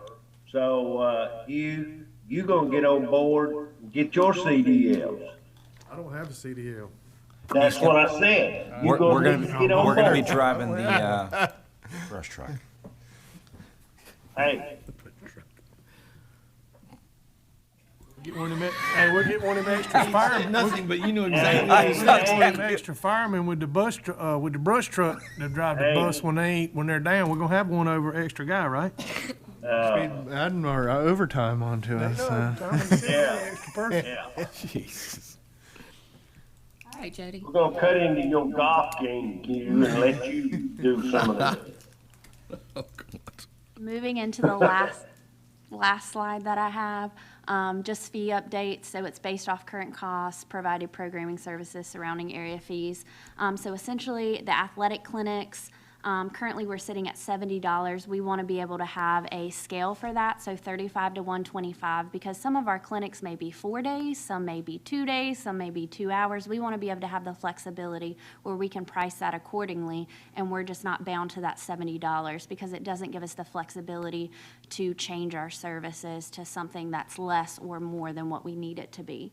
And then moving along the same way with our wellness programs, so moving to the $6 to $40 scale, this would be mimicking what we do in recreation programs, which has went very well for us when it comes to hiring contracted instructors. It gives us the flexibility where we can tailor those prices to meet the needs and cover the cost of what they have, as well as looking at our surrounding areas and what their costs for certain things are as well, to make sure that all of that fits in line. But the bottom line is we've got to cover our cost on everything. So it's very important with both of these that, you know, we're covering, if any contractors are coming in, it's covering the cost of those things, as well as, you know, we would like to make something, but the main priority is to cover cost. So I believe that is all I have.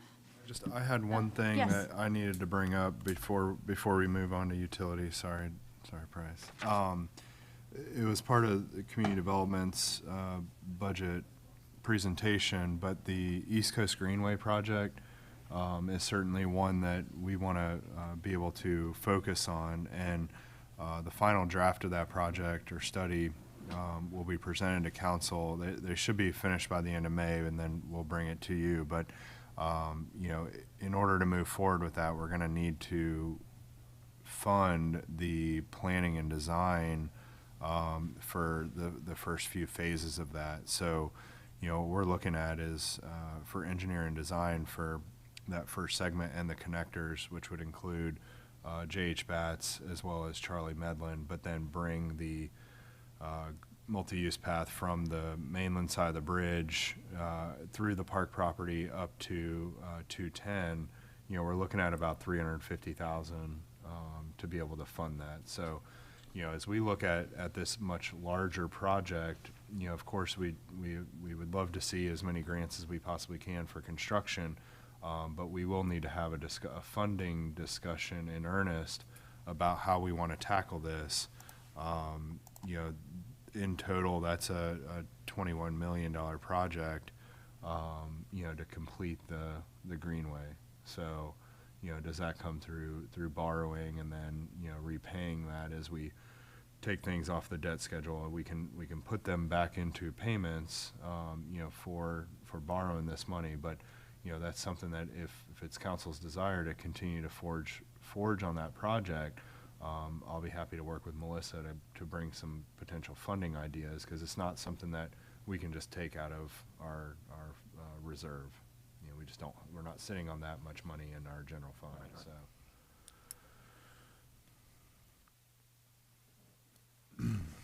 Thank you, Jody.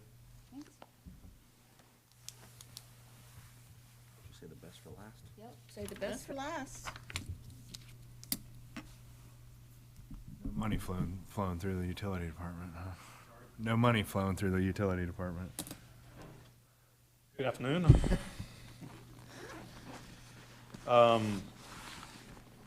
Mine's not as granular as the other departments, mostly because y'all had a lot of meetings with me lately and you've already seen a lot of my stuff. And the budget book is very detailed. So I will have the whole budget open here if you need to dive into any particular line item, but utilities is pretty expansive. Let me log in just in case y'all have any questions about particulars.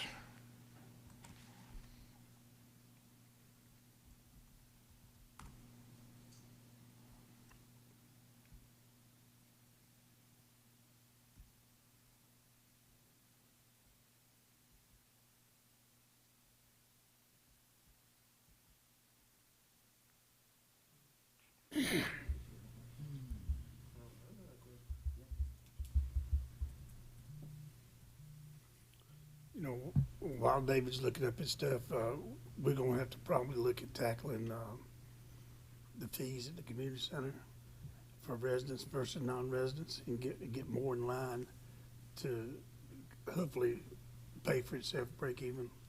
Because we're the best deal around everywhere. I mean, but we need to get in line and. What do you want to see that? What do you want to see that? Probably, we can try to get into the next year's budget, but if it don't, sometime in mid next year. Yeah, if we can get that into this upcoming budget year for fee update, and I think Jody's working on that.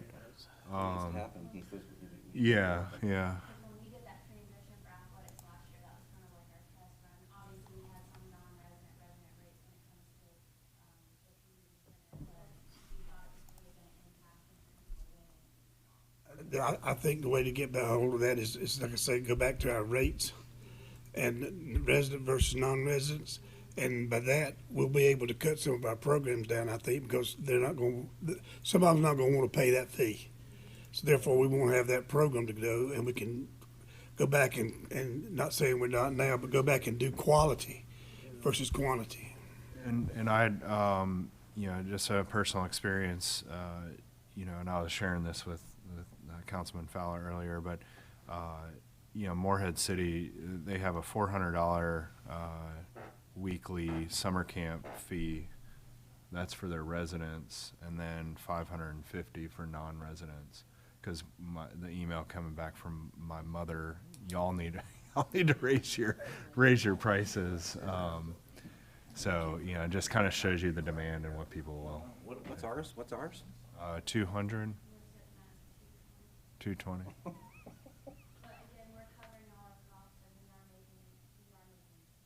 Yeah. We can't be making much at 220. Ain't much left there. I'm making have to buy toilet paper. I think we got Holly Ridge $12 last year or something. Where you at, David? All set. Like I said, I appreciate the opportunity to speak. Utilities has a lot of challenges, but due to the leniency and firmness, depending on the issue of the council, we're on the right path. We've got solutions on the horizon.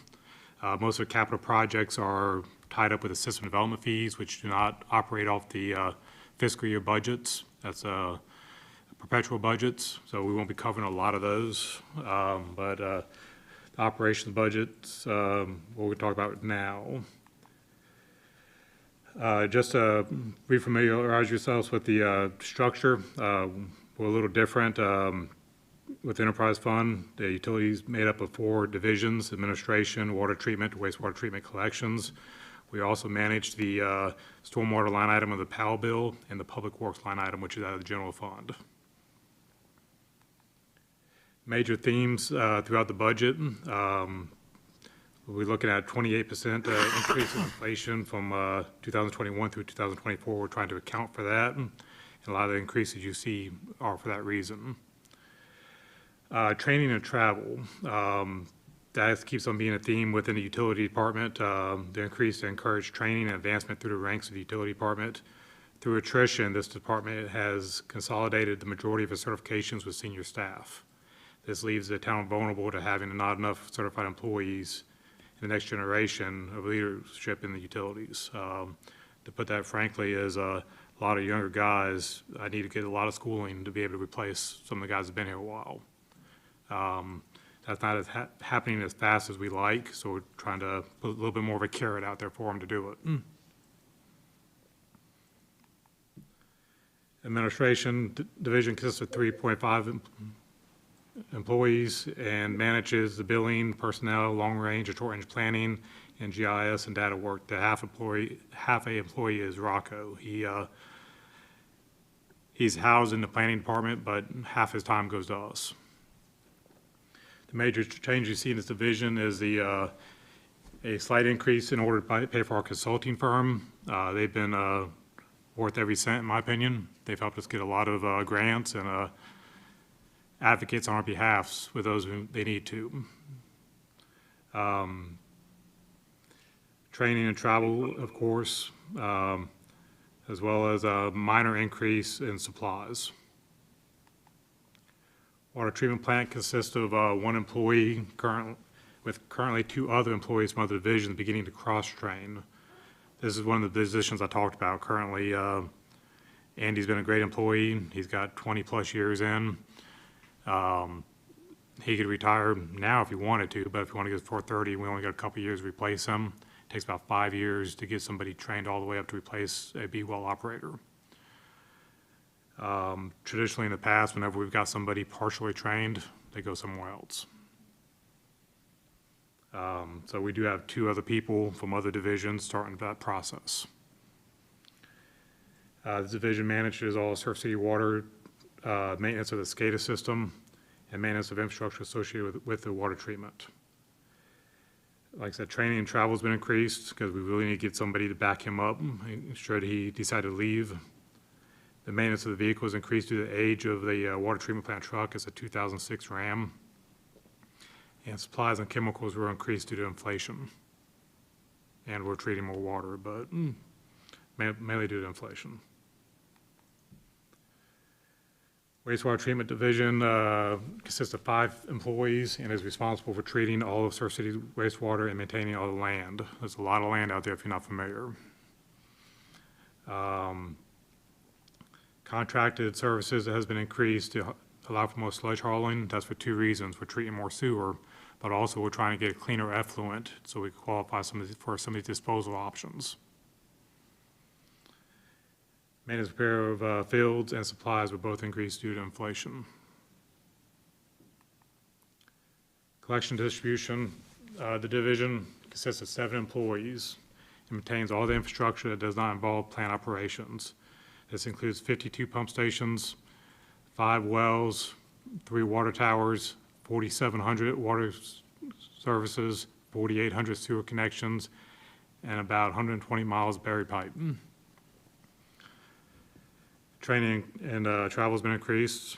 Maintenance repair equipment's been increased. The reason behind this is to maintain the rest of our generators. We've been slowly putting them on a maintenance contract for 2 reasons.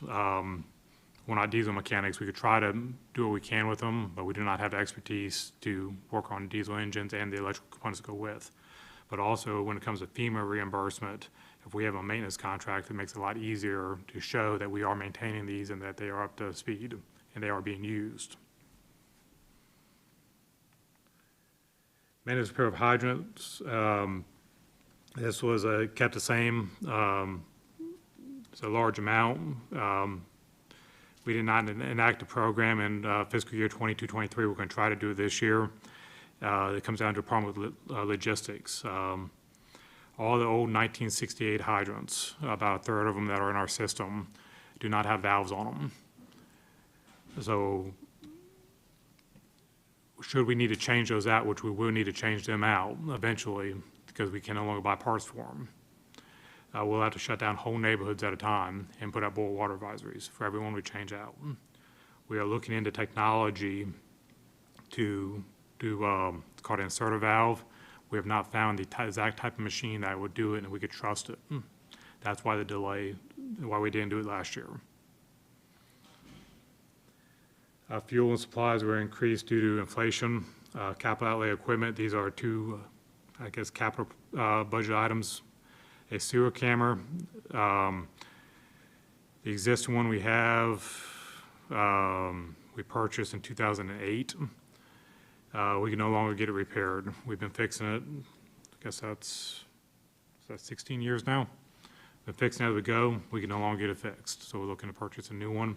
And the mini excavator, I can't give you exact age of what that is. It was pretty seasoned when I started 18 years ago. We've kept it running for a long time, but the cost on it's getting pretty high. So we're looking to purchase another one of them. You will see a slight decrease in the expenditure side. That's because we paid off the boom truck and the backhoe. Those payments are coming off.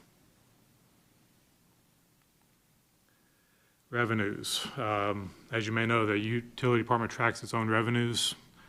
We actually do it 2 ways. One through the MCSJ program, which is what our finance department uses. We also have our separate model.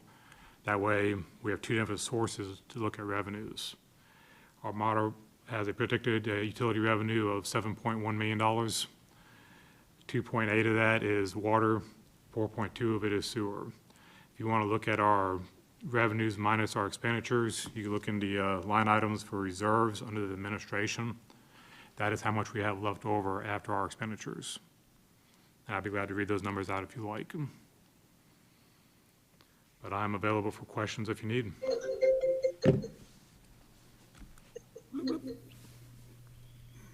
I'm good. Thank you for what you do. Thank you, David. And I will remind council too that some of these items, capital items, are just capital outlay items that staff has requested throughout all the departments.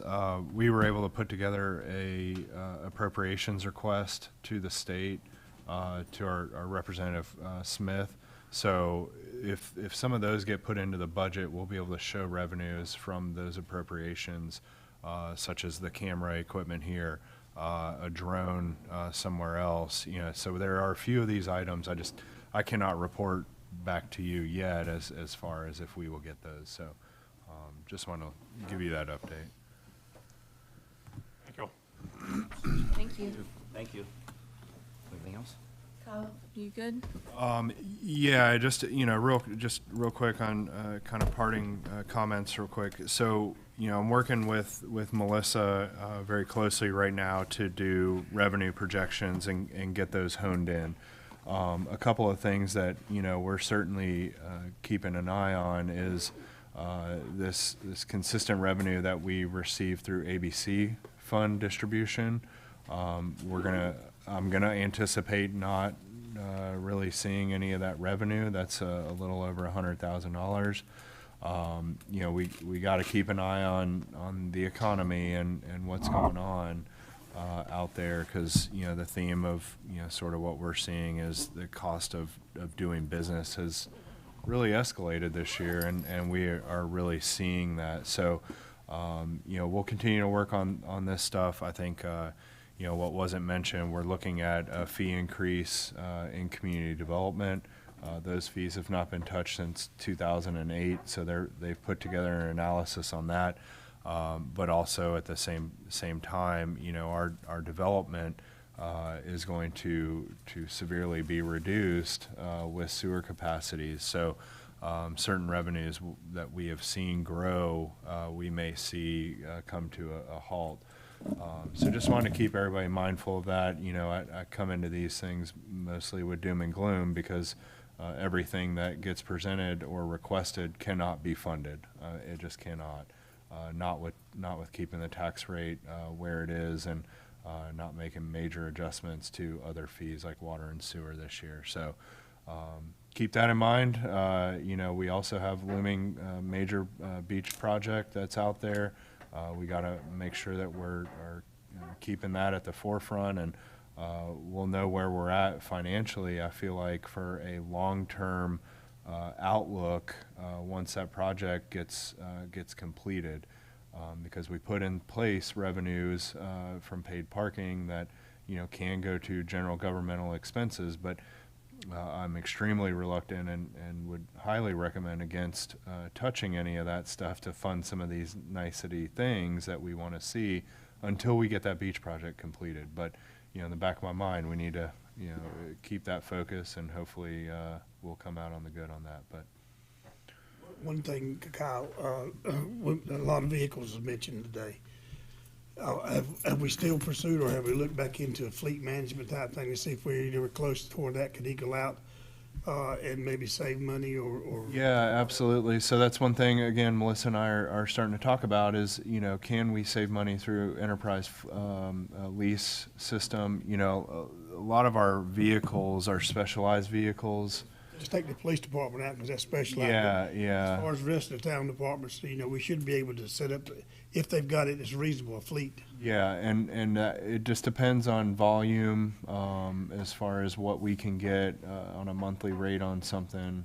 But that's something absolutely we're looking into, and you know, if we can get some of these two EVs, that would be a big help for us too. But still a lot of things that, you know, we certainly need to evaluate. But you have everything in regards to the budget in that spreadsheet. You know, that's a direct export from our financial system. So please go through that. That has all the notes in it.